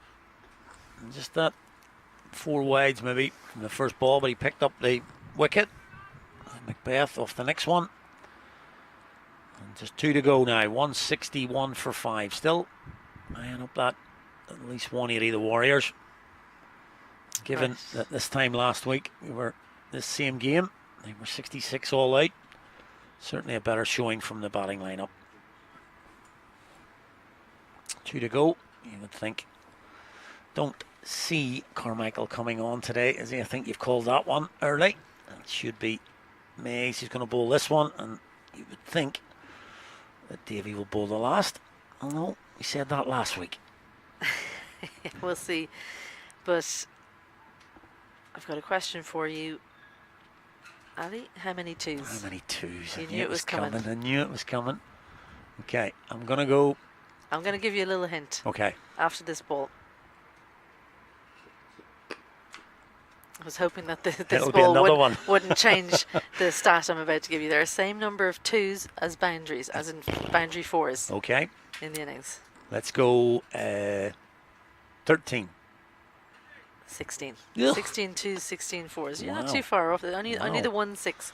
43, well, 44 singles now. 16 twos. That I think shows you exactly what we talked about early on in this game. We're going to see a different way of scoring in T20 today and the next couple of days, I think. Right in at the heel. And it's at that time where the fielders have to know which end Sam Topping is running to, because he's had to run every single one of those twos. If you're not someone who does a lot of batting and running twos, then running singles is easy. You just have to get off the mark quickly, and then you don't have to put too much effort in. It's the turning that does it. That's a really good point. People don't really realize how much of a difference it is between 1 and 2. An extra little push off when you're going for the second. The slow down, the turn, and then the push off for the second. Oh, that one skidded through. I don't think they'll another manage. One. Yep.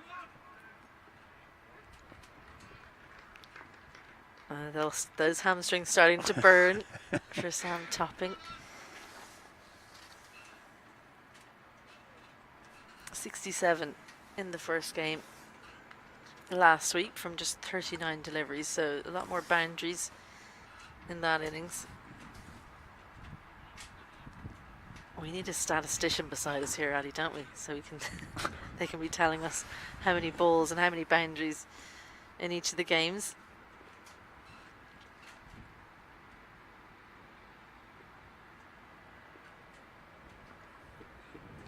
Short ball, good thinking. The field is set for that, but doesn't quite reach Cian Robertson in the deep.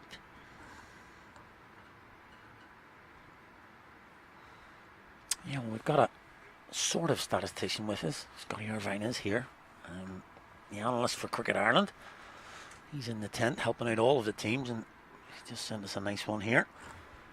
Just the extra left-handers for the Warriors, really combating the left arm spin. Obviously there's only 2 in the team today, but I think last week he says the economy was only 7.5. It's 9.25 today to the left-handers. That's a lovely shot, Wilson. That's more like his normal hitting ability. No deftness there. Well, this is what I was mentioning, that they just need one of these guys that are the hitters in the middle to lower order to come off, and they only need to do a bit of the heavy lifting. This will help. As soon as he hit this, he knew it was going for 6. That just tells you the type of batsman he is, because Sam Topping wouldn't be sure that something he hits is going over the rope with quite as much certainty, because he's been out there doing a lot of running. Last week in the 67, 4 sixes and 5 fours. So a lot more easier and a lot more easily done in terms of the cardiovascular. Good over that for the Northwest Warriors, though, and with 1 over to go, 174 for 5. Yep, and a much better innings in terms of construction from the Warriors than we witnessed last week already. Topping, yes, he's got 70 and anchored his way through, but haven't just thrown wickets away like they tended to do last week in clusters. I think I mentioned a few times, 3rd, 4th, 5th, 6th, 7th over in one game, and then 4 consecutive overs in the next game. Certainly haven't done that today. We'll probably see at the end of the innings a lot more partnerships, which they really failed on last week, and certainly a better constructed innings, as I say. Yeah, I think sometimes people can fall into the trap of saying, okay, we've got our top 3 or 4, and then we're going to put the hitters in no matter what.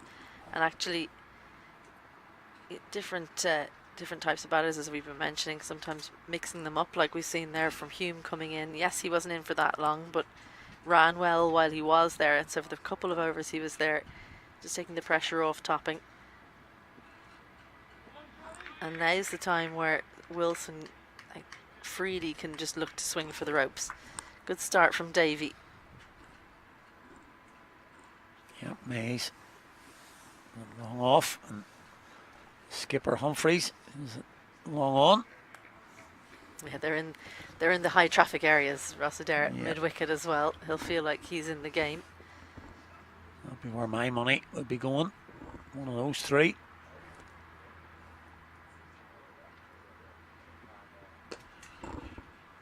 Cramped up for room, so Humphreys. And that's able what's to keep it to known one. as go to the hatch and collect.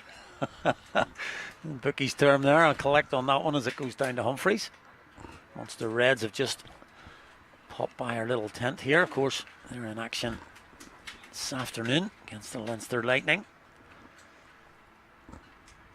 We'll have a shorter gap between the games today. This game starting late.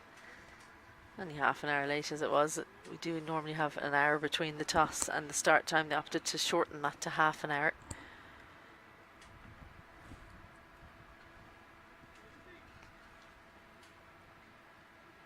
I think this is a good option. Humphreys just chatting to his bowler saying, look, we don't want to give him an easy shot down to third. So Cian Robertson will drop down there. So third square, mid-wicket, long on and cover out. So the gap for topping in particular over 45. That's where Paul Stirling is. Mid-off is up as well. Goes the mid-off, but good length from Davy. Yeah, I think that was the length, anything fraction short of there. Probably could have lofted that over mid-off, because Matthew Humphreys brought himself up in. He'll now come back to what will be long on. So good captaincy there, you'd have to say, and his bowler backed him up. Yeah, I'm surprised Topping didn't look to target Paul Stirling there. Maybe worried about the slower delivery. Held his shape beautifully there, did Jared Wilson. As he was playing the stroke, just extended his arms through it, missed his length ever so slightly. Davy punished with a boundary. And again, nice placement. He's hitting the shot. Say, look at the straightness of the bat there. That in effect then kept the ball straight and put it between the two fielders on the boundary, which gets him to 4 as opposed to another 2. 2 balls left. Targets the same place but doesn't get any of it, and good movement from the sub fielder Carson McCullough, who's on in place of James McCullum. And Davy goes for a well-made 19 from 10. He's done a pretty good job. Would have preferred to stay out there for another couple of deliveries, but he helps his team up to 180 for 5. Yeah, Jared Wilson there was a good little cameo from him. I've seen that quite a bit. 19 from 11. Haven't been many 6s so far. He picked up one of them, but a decent over from Sean Davey, the last 6 from it so far. I don't think either team will be too disappointed at the minute. I think the Warriors will be happy to have got to 180. They'd really like Cameron Milley to come in here and bunt one for a boundary. Just a little extra bit of momentum going into the break, but the Knights rather, I've seen how the Warriors have gone about it. They've got both power hitters and good runners as well in their lineup, so it'll be a really interesting second half of this game. So here we go, final ball. Davy to Milley. Goes for the ramp. Not the greatest option in the world for me. He misses it, gets through for 1. And Sam Topping will remain unbeaten on 71. He's played an excellent hand there for the Warriors. Batted right the way through. Carried his bat there to the end. 20 overs, 181 for 6 for the Warriors. And a good return from them, as I say. Much better constructed innings from the men in green. Really perplexing shot to close it out from Melly. He got 0 from 1 but ran the bye. It was all about Sam Topping at the top. 71 from 57 deliveries. He's had to grind for it. Some lovely looking shots in there as well. The other main performer, McBride, who was stylish until he was dismissed by Robertson. And a handy little knock from Jared Wilson, 19 from 11 for him. So a well-measured innings from the Northwest Warriors to get to 181. A couple of partnerships that were important, Balbirnie and Topping, as we've seen consistently throughout the Interpro season. A good start from the Northwest Warriors, and then Topping and McBride ran in particularly very well. Hume came in and was busy, and then at the end Jared Wilson just adding impetus to the innings. There's your Knights bowling lineup, just the 5 used. Humphreys again opened up for a couple tens in his first opening 2 overs. It came back with a wicket. Mays was rather expensive with 50 coming from his 4, and then Davian Robertson with identical figures of 1 for 37. And the standout bowler bowled out quite early was Ruan Pretorius, coming into the lineup today. 4 overs, no maidens, 1 for 18 for Pretorius, and he was, as I say, standout bowler with control, and then picked up the wicket of Egan as well. So the summary at the halfway point of this innings between the two northern sides, that the Warriors have set 181 for 6. So we'll be back hopefully in around 10 minutes when the Knights will be chasing 182 in this opening game of the second festival in the IP T20 Trophy.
Elliot.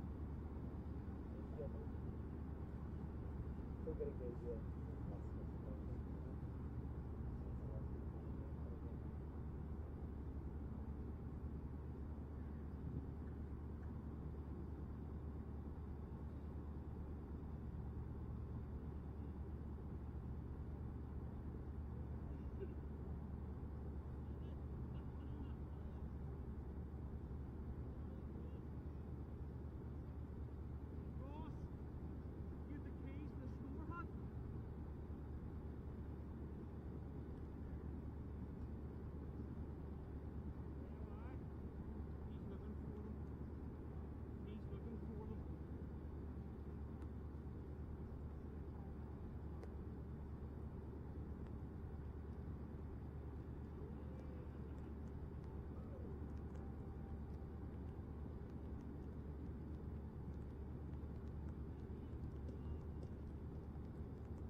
would you believe it? We're going to have a second innings in this interprovincial T20 trophy match, the first of this festival in Stormont, between the Northwest Warriors and the Northern Knights. Northern Knights elected to bowl first. We got the full 20 overs in, and just as the players were leaving the field, the rain started to sprinkle. It got a little bit heavier, and it felt like the game was gone by the wayside, but no, it stopped in time for us just about to get a 7-over game in. So that means that there'll be 2 bowlers that can bowl 2 overs each. 3 will bowl 1, and they need 81 for victory in reply in the Northern Knights. And as my partner in crime here, Ali McCalmont, would say, no better men in a short chase. Yeah, in Irish cricket, probably if you had your pick across the board, too many would miss out on Ross Adair and Paul Stirling. They're just about to come onto your screen. There's Ross Adair, quickly followed by Paul Stirling. So they're going to be opening the batting for the Northern Knights. Yeah, Izzy, we weren't too optimistic 10 minutes ago, but to be fair, cleared up pretty quickly. We've got a 7-over game. Never satisfactory, but the alternative is no second innings, so we're glad to get out there, and it'll be 1 on the field rather than 2 points each, and we'll see which one of the 2 teams will be the happier with that in around half an hour. So 81 off 7, and it'll be Paul Stirling to face. You see Graham Hume there on screen, and we're all set for a bit of a slapdash. Or not. Just what you were expecting. Yeah. No. Slip is in place. These 7-over games, when there's an uneven number, and when I say uneven, I mean that the bowlers don't get the same number of overs, it can feel a little bit unfair to the batting team, because you can choose whoever's going the best on the day gets to bowl the extra overs. If someone goes the distance, they only have to bowl 1.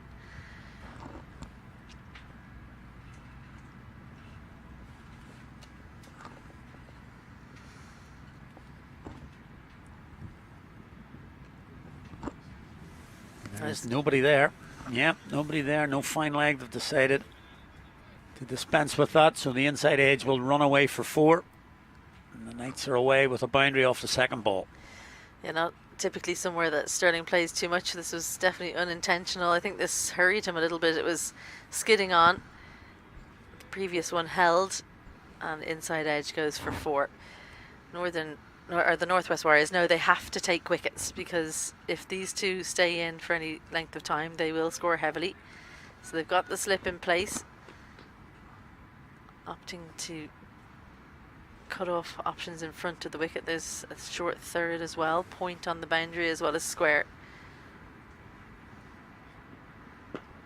Clipped it past mid-on, and just the placement there that means it'll be successful for Stirling. It was in the air for a long time, but never really close to the fielder at mid-on. Another boundary. Yeah, this time in front, much more conventional from Paul Stirling. A little bit uppish, but as you say, the placement there was good. Ran away despite the rain. Just a little bit of a slope there as it ends up. Goes for 4. Not a nice area to chase the ball down, because you feel like you're in with a chance for such a long time, and then at the end you realise the hill's taking it away from you.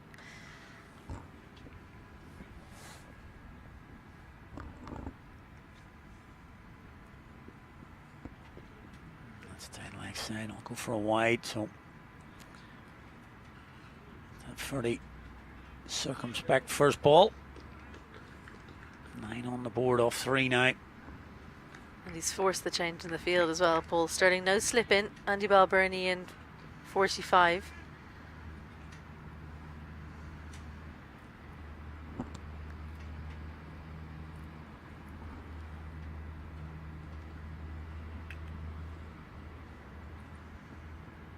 And he's out. Just didn't move the feet through the hands at it. Graham Hume would have been disappointed with going for 9 runs, but he's got the prize wicket of Paul Stirling, who once again goes early for the Northern Knights, and early breakthrough for the Northwest Warriors. Stirling goes for 8 from 4. Bit of a nothing shot there from Paul Sterling. Didn't really go through with it to hit it to the boundary. Also didn't really control the shot to run it for one either. Inside edge onto his stumps. Say a couple of boundaries early on, but he goes. Here you can see not much foot movement, and sort of half went to leave it in the end. Ricochets back onto his stumps. Breakthrough for the Warriors. Shortened game, 9 for 1.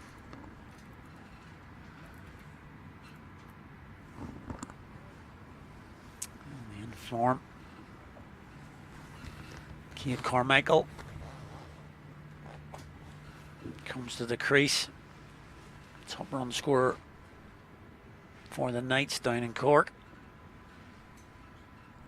He got his breakthrough in the international scene in the ODI team, but down in Cork there, he can certainly play T20 as well. One of the innings against the Reds, he was 50 off around 16 or 17 balls. Yeah, more injuries to bowlers than to batters in the Ireland setup right now, so it's a tough gig to get into that lineup. Tim Tector's the one that's kind of broken through in that T20 series. Carmichael powers it down the ground. The slip is back in place as Hume looks to see if he can take a second. One ball left in the over. 9 from it. Plus that very important wicket. You mentioned if the two batters stayed in, it was almost guaranteed they would chase this down.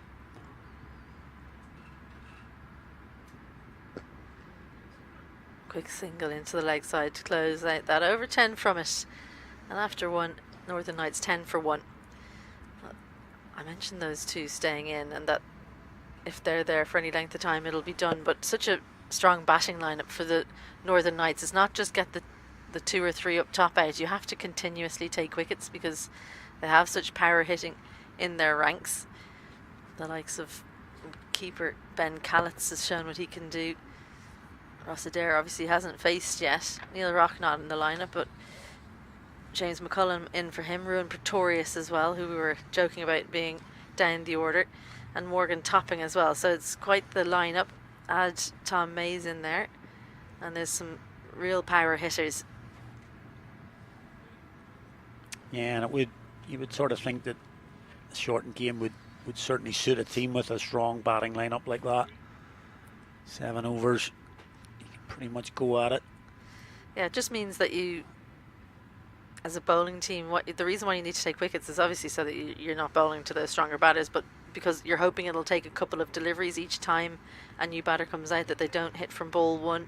You can start building up the run rate pressure, or required run rate pressure.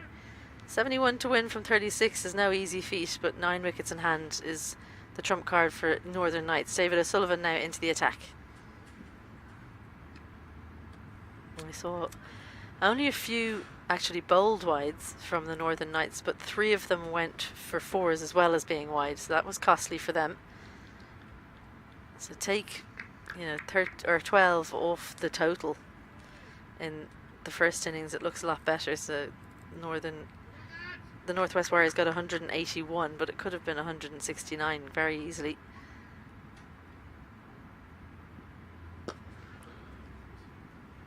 Brian will do the fielding. So just the 1. There's a bit of a baseball shot that from Cade Carmichael. I wonder if it's just holding up a little bit because there was that bit of rain in between innings. When the rain first came at the end of the Warriors innings, I thought it might actually help the Knights because it might just sit on toes. It was quite light, and I thought it would help the ball skid on a little bit, but then it got a little bit heavier, and I thought, well, obviously the heavier it's going to get, the more moisture is going to be out there, so it wouldn't really help. But it'll be interesting to see how it plays, not just in these 7 overs, but obviously we've got another game this afternoon. Yeah, you wonder how much that plays in the minds of the umpires in the first game, because I think they have to just consider the game in front of them, right, and not try and save anything for the afternoon. But there's a lot of cricket to come in the next few days. You don't want action this morning to stop things happening later on or tomorrow. Powerfully hit, but McBride in the action again. There's quite a long conversation between O'Sullivan and McBride there about the field change. So mid-wicket is out on the boundary as well as square. So they're worried about Adair's power to the leg side. I think we're in the firing line here at long on. I think we are.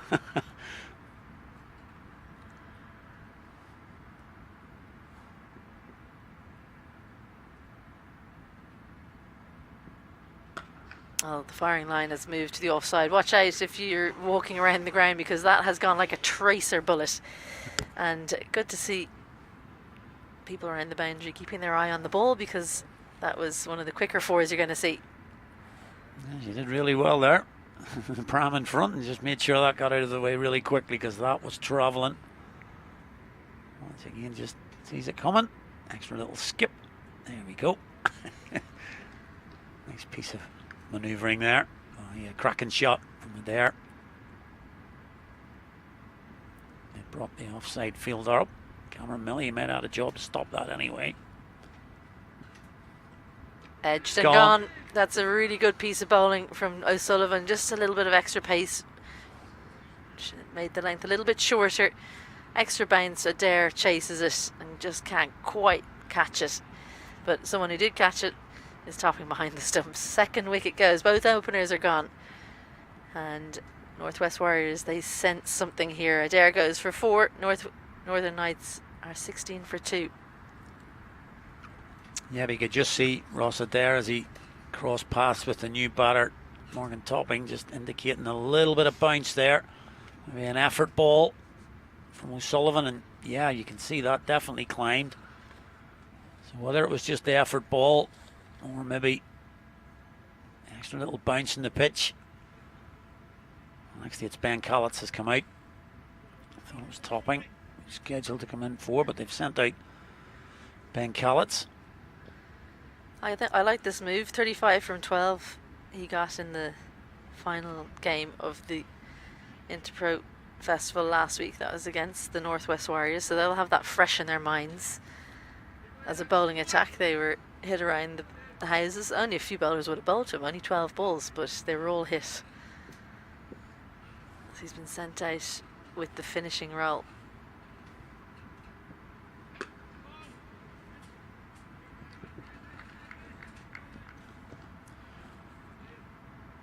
I always wonder if it's a good idea to elevate someone. I'm sure Khaled's bats high up in his club cricket, but it's a different story when you're facing the newer delivery, the newer ball. It's still swinging, I'd say, at this point in time. Harder ball bounces a little bit more, so different skills required at different times in the innings. It can sometimes just mean that they're not as successful as you would hope. Chance has to hit. Well, I think he got home pretty safely, didn't he? The big strides of Khaled's. Right over from O'Sullivan.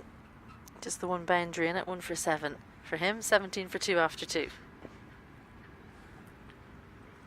Yep, these different sort of run chases. Not easy for the batting side, but certainly not for the bowling side. 7 overs, it's difficult to... Obviously, you can't build up a rhythm as a bowler. Not that you often do in T20, but it's going to be 1 over spells for 3 bowlers. A couple will get the ball too, but unlikely you're going to get 2 in a row. McBride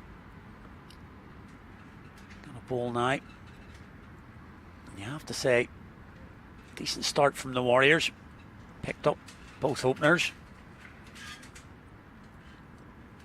I kind of thought the boundaries would rain, but not at the moment. 5 overs to go. Yeah, they need 64 and 5, and I think if they'd come out needing 64 and 5, they wouldn't have been too worried. But at the moment, they've lost 2 of the biggest wickets in Irish cricket. Khaled's a little bit ugly there. Yeah. It does look like they've come out thinking boundaries. They're not worried about the power play is over, because it was just a 2-over power play, so the fielders are out. They're not thinking let's run the 2s here. Yeah, it's a little bit different from what we witnessed. Obviously, the different amount of overs to be faced. We witnessed something completely different from the Warriors, particularly in their middle overs. Lots of twos. Different mindset required now.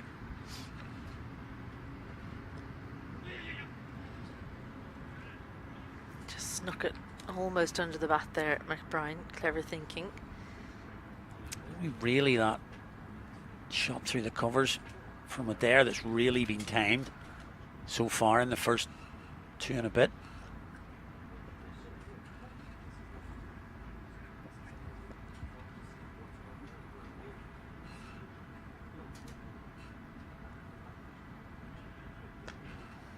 That'll be helped over the boundary. Oh, what a Terrific piece work. of fielding. Miller, he's had a good tournament last week with the ball. Excellent piece of work with his hands there just to keep it in and not touch the ball. Yeah, he would have been tempted, and actually the rain might have helped there, just stop the ball rolling. Round the wicket, fires it wide. Sometimes when you're thinking boundaries too much, you just can't adjust to the different balls that come down at you, especially McBride. He never bowls the same ball twice in a row, so you can't really line him up.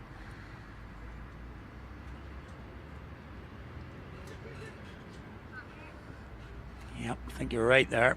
It's looking overhit a little bit. Yeah, and that's the problem as well. If you're sent out and you know you're the hitter, you feel like you have to hit every ball for 4 or 6. And he's such a good timer of the ball, I don't think that's necessary. I think that's right. Lots of spaces out here. I think as if they're trying to hit every ball for 6 rather than 4. Maybe the 4s would be the better option. That's floated. Yeah, one. really slow. Must be 1. So again, another really good over from the Warriors. Northern Knights just have to think one good over and reply, and we're right back in it. Who's the bowler that's going to get taken down? I think they thought it was going to be McBride, but he knew exactly what he wanted to do, bowled it exactly how he wanted. 3 bowlers used so far, and we're going to see another change.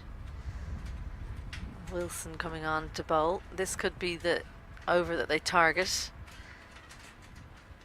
Yeah, obviously got Josh Wilson. May well take another over. Don't think they'll go with Macbeth for 1.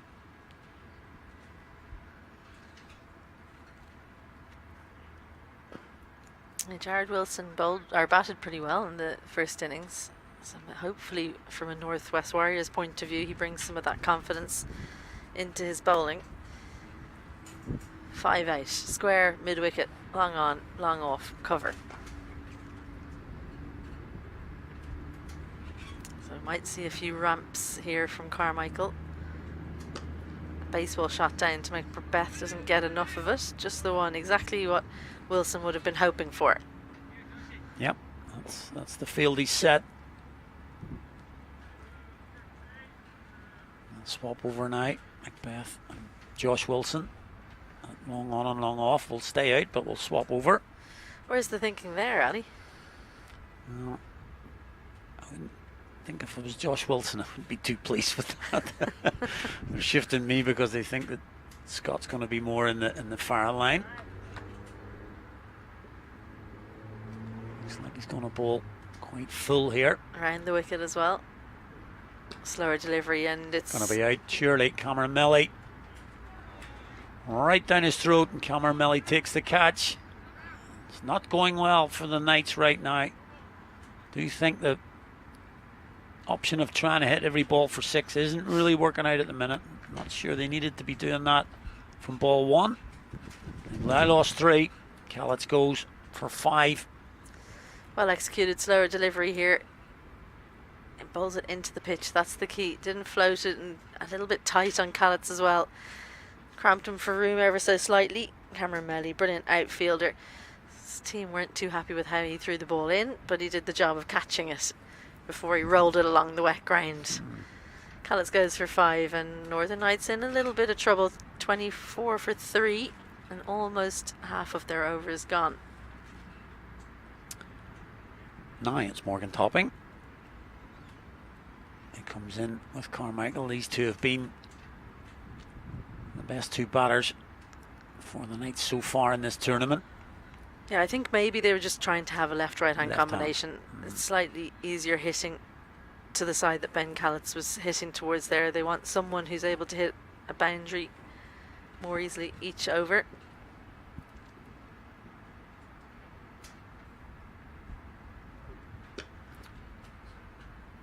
The pace on delivery, I think that's surprise Topping. They won't have time to get back for the second.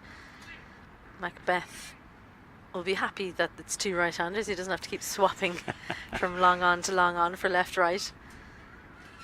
The theme continues, but still nothing really timed. Morgan Topping's first ball, of course, but nothing really timed as yet.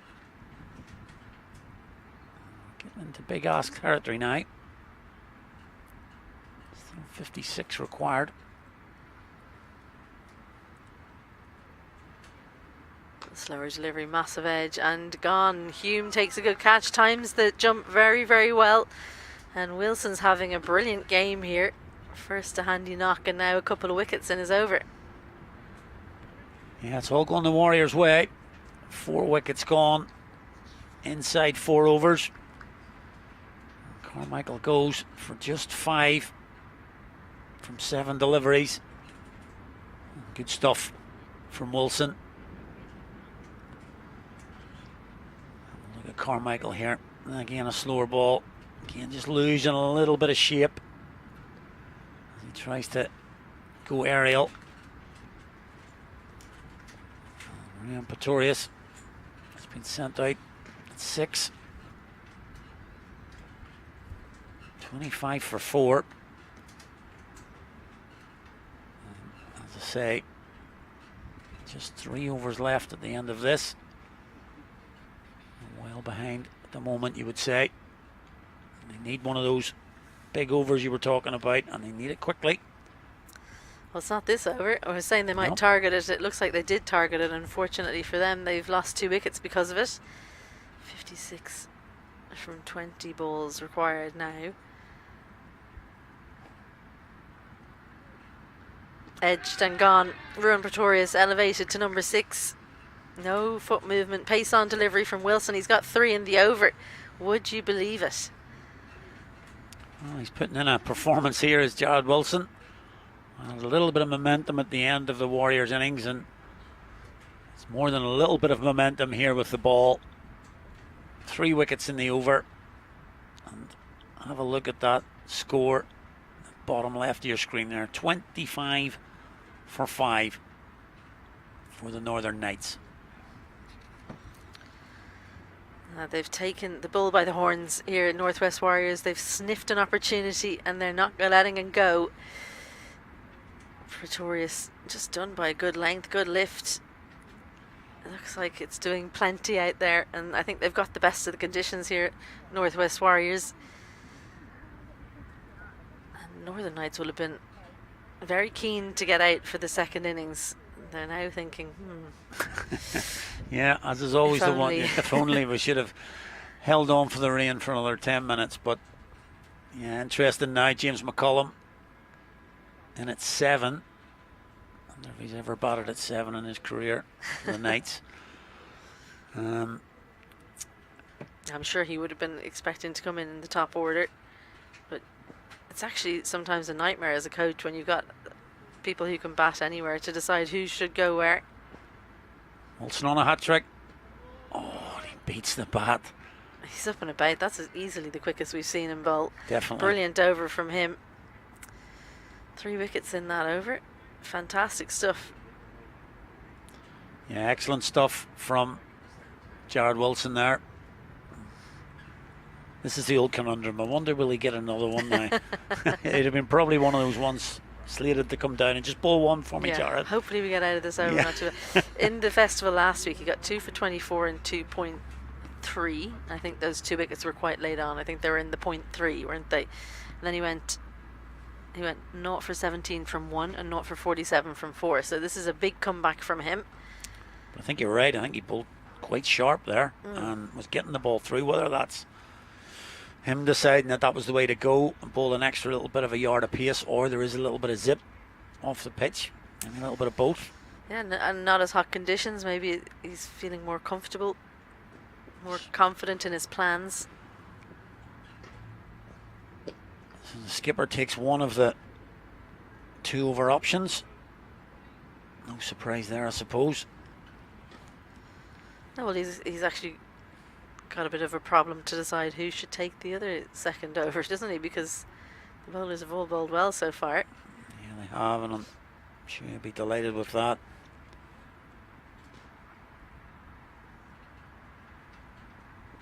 Calm the face now, just his second ball.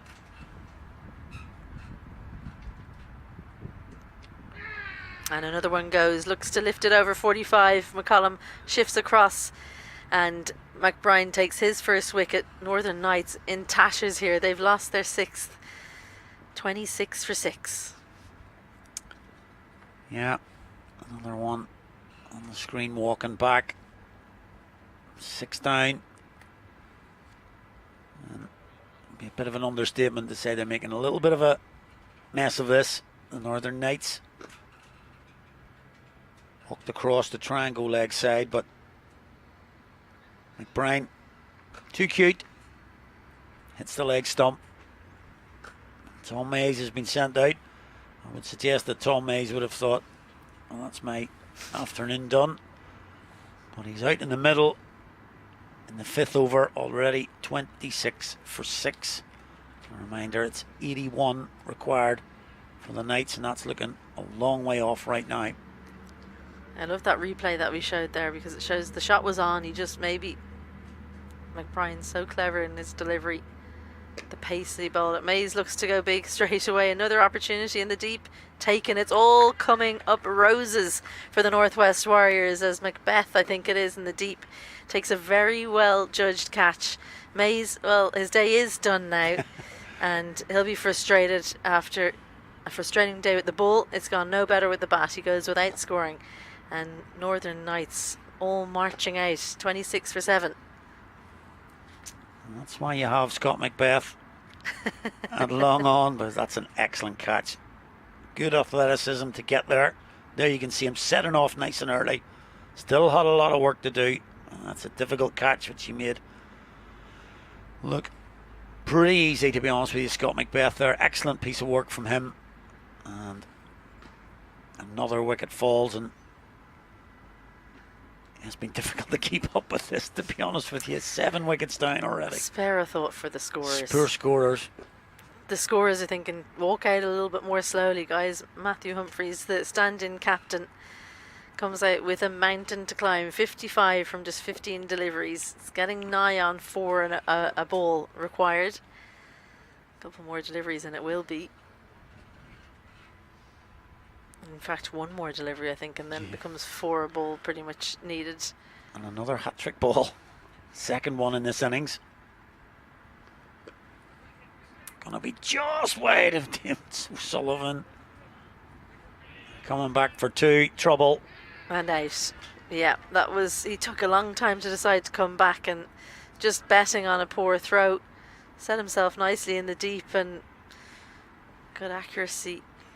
Perplexing stuff this from the Northern Knights. Nobody willing to put the head down and apply themselves. Matt Humphreys disappointed. He goes, I think it'll be for 1, because he's run out coming back for the 2nd. Do you call that a team hat-trick? He's well out. Yeah, definitely a team hat-trick. And you've just mentioned about, we're feeling a little bit sorry for the scorers. I'll tell you what, the statisticians will be in business now with this. It's the lowest all-out total off overs, things like that. 27 for 8. They're doing their very best to be bowled all out within 5 overs here. Sam Topping did a real number on those stumps there. Did you see when Aidan Seaver was trying to put them up there, almost leaning Tower of Pisa-esque? Fix things now as yet another new batter makes his way out into the middle. I'm sure he doesn't normally find himself at number 10. But Sean Davey.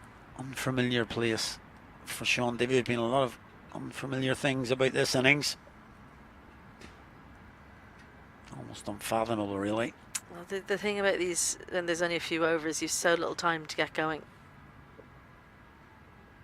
Those few wickets early were, if you look back in a game, sometimes you can pick out moments. I think McBride coming out at number 4 was a big moment for Northwest Warriors, and the early 2 wickets. If the score had been the same after 2 overs, it was 17 for 2. If it had been 17 without loss, I reckon Northern Knights would be in the driver's seat by now. Big shout. We'll never know if I'm right. It's my theory anyway. Quicker. Takes the outside edge. Topping gets home. There's the other thing. I think Morgan Topping's faced 2 balls.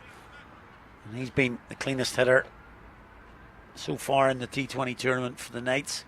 He's faced 2 deliveries. He's not going to face again now. And there's your answer.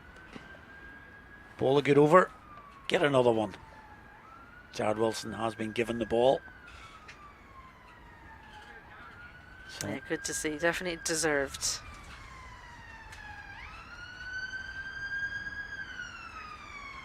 An unusual call, an unusual score to call after 5. Northern Knights 29 for 8. They're in a reduced game. Just 7 overs in the second innings. 2 overs have been bowled by McBride. 1 each for Hume O'Sullivan and Jared Wilson. So someone else is going to have to bowl, but by then the game will most likely be gone. I just wonder who it will be, who will feel they have the most control. The ball will probably be a little bit soapy by now. It wasn't the most amount of rain, but never easy as a spinner, especially a leg spinner, to hold the ball when it's wet. So Robbie Miller might have a quiet day of it. we're talking during that rain delay about my bowling prowess. Even I might take the last over. No. Is he? Even I. You're normally called on when the game's gone, aren't you? Yeah, the other way around, yeah. Gives himself room. That's going to fly away over third. Finally, a little bit of luck goes the way of the Northern Knights. Sean Davey gets his first boundary. They've been few and far between in this innings. Yeah, we expected, as I said earlier, there'll be lots of 4s. I do think, really hindsight, we called it pretty early that they were trying to hit the balls for 6 when this ground does lend itself to boundaries, 2s and 4s as well. Only 4 boundaries in the innings. And yet I got long odds on that in a 7-over contest. There'll be another one. Could be another 2 one and in 2 the same balls. area though. It might be time to drop third. Make him actually work for his runs as opposed to... He's got the field set for the slower delivery here, Wilson, but deciding to go pace on.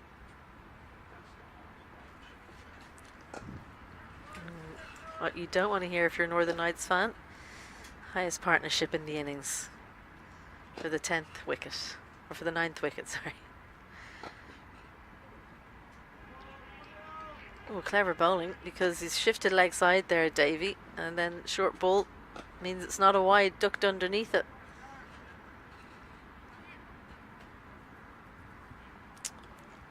Yep. Partnership of 10 for the 9th wicket. I mean, and that's your highest of the innings. Long off, but goes back, fine leg in, so maybe we will see the slower delivery brought out now. But no, highest partnership being 10, no matter what number wicket it's for, isn't good news.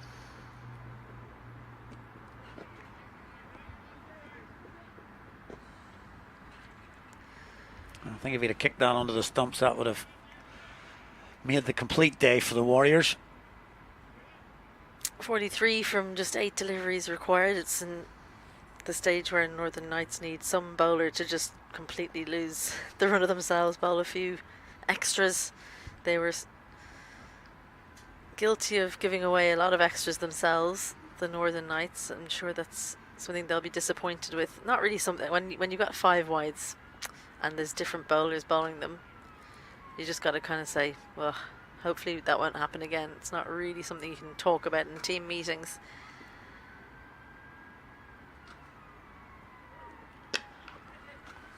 That one's gone very, very far. Not sure. It was very close to the boundary rope. Fielder in the deep, not keen on signalling whether it was 4 or 6. Gary 4. Wilson signaling 4. He's watching just around the physio's tent. I'll get a little bit of a look at it here, hopefully. Ooh. Ooh. I'll be clipped up, I think, later. Gary Wilson was the one who was certain it was 4. He was signalling first. Topping goes, looks to repeat the dose. A little bit quicker from Wilson. He's got his 4th in his final delivery. So yes, he went for 3 boundaries, but he has taken another wicket. Brilliant couple of overs for him. A 4 for under the belt. Not so good a day for the Northern Knights. They lose their 9th. Topping goes for 6 from 4 deliveries. And the win is all but here for the Northwest Warriors. Yeah, I don't think you can really look towards Morgan Topping there. He didn't get enough strike when he came in. And by the time he did get bat on ball, game was all but gone. That's a pretty straightforward one, it looks like, for Aidan Seaver. Just gives a little nod of the head. The 9th wicket goes. And if I mentioned that Tom Mays didn't think he was coming in, I can guarantee you that Kane Robertson would have said, and my day was definitely done. He was coming in at 11. And but he's out there for the final over. And yeah. Well, sometimes in shortened games you name your top 5 or 6 and you say, there you go. You don't even mention. So Keane Robertson might not have even been told he was 11. He just assumed it. He definitely would have had the shorts on, you would imagine. He won't be facing because Graham Hume's going to bowl the final over. A steepling opportunity in the deep. Taken. So the last wicket goes. They haven't managed to bat the 7 overs, the Northern Knights, and a famous victory for the Northwest Warriors. Defending 81 in a 7 over game. You would have probably backed the long Northern Knights batting lineup, but they've all been tested and they've all failed the test. A really well put together bowling performance from the Northwest Warriors gives them their 2nd win in the competition, and the Northern Knights back to the drawing board for them because they will have felt that's an opportunity missed, as Davey goes in the end. Yeah, you mentioned earlier on that they might not chat about the wides that were given up because that can happen, but I'd like to be a fly on the wall in that Knights dressing room after that, because as you mentioned, 81 off 7 with a lineup batting wise that is pretty stellar, and they've been bowled out within 6.1 overs for 42. And I don't really think you can say it's just one of those things that can happen in a shortened game. Yes, it's a different game. I just don't think that the mindset was right there from the start. You're right, 2 wickets early did cause a bit of an issue, but I think they could have gone about that in a much better way. There's the final wicket. Sullivan just settling himself and taking the catch there. And the final wicket goes. So let's not take too much away from the Northwest Warriors. A much better innings from them with the bat, and in a different type of second innings. They've been excellent. The Knights, well, let's be generous and say not so. Might just say to the Northwest Warriors, you don't have to get north of 200. You have a good bowling attack. Get a good total on the board and trust your bowlers to do their job. A well put together batting innings has really set them up for that victory. They've been helped, it has to be said, by the shortened game. Just 7 overs to get 81 when you start losing wickets is really, really difficult to catch up. You don't have much time. Nobody seemed to do it, but the Warriors, their innings was anchored by Topping. He made 71 from 57 balls. Plenty of contributions. McBride, the next best, 34 from 22. He ran really well. Jared Wilson hit a few very handy boundaries near the end, 19 from 11. There's their partnerships, and as I say, much better constructed innings from the Warriors. That big one in the middle, 62 between Topping and McBride. Low risk cricket, but still kept the scoring rate up. And the Knights bowlers all taking a wicket each. Mays was a little expensive, 1 for 50, but all the others very similar figures, 1 for 37 for Humphreys, Davy and Robertson, but clearly the pick of the bowlers was Ryan Pretorius, 4 overs, 1 for 18.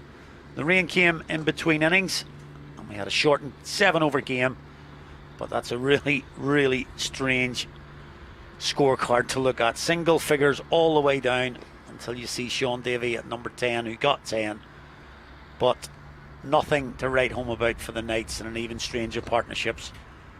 All single figures also until the 10th wicket, 15, but by that time the game was done and dusted. 4 bowlers used by the Warriors, 2 overs each for McBride and Wilson. Hume just getting the first ball in his second over.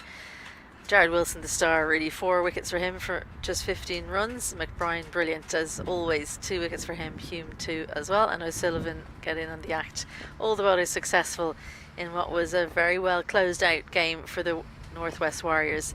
So though the first innings went the full 20 and we saw some brilliant batting, particularly by Sam Topping, aided by McBride, Wilson and Egan, it was the bowlers who finished things off in a shortened second innings as Wilson took 4 and nobody could get going for the Knights. There'll be head scratching going on in the Northern Knights dressing room, but the Northwest Warriors will be happy. 38-run win on the Duckworth-Lewis Stern method. There's more cricket coming up later. It's set fair for the afternoon, so make sure you join us at 3:45 or just before as the Munster Reds take on the Leinster Lightning.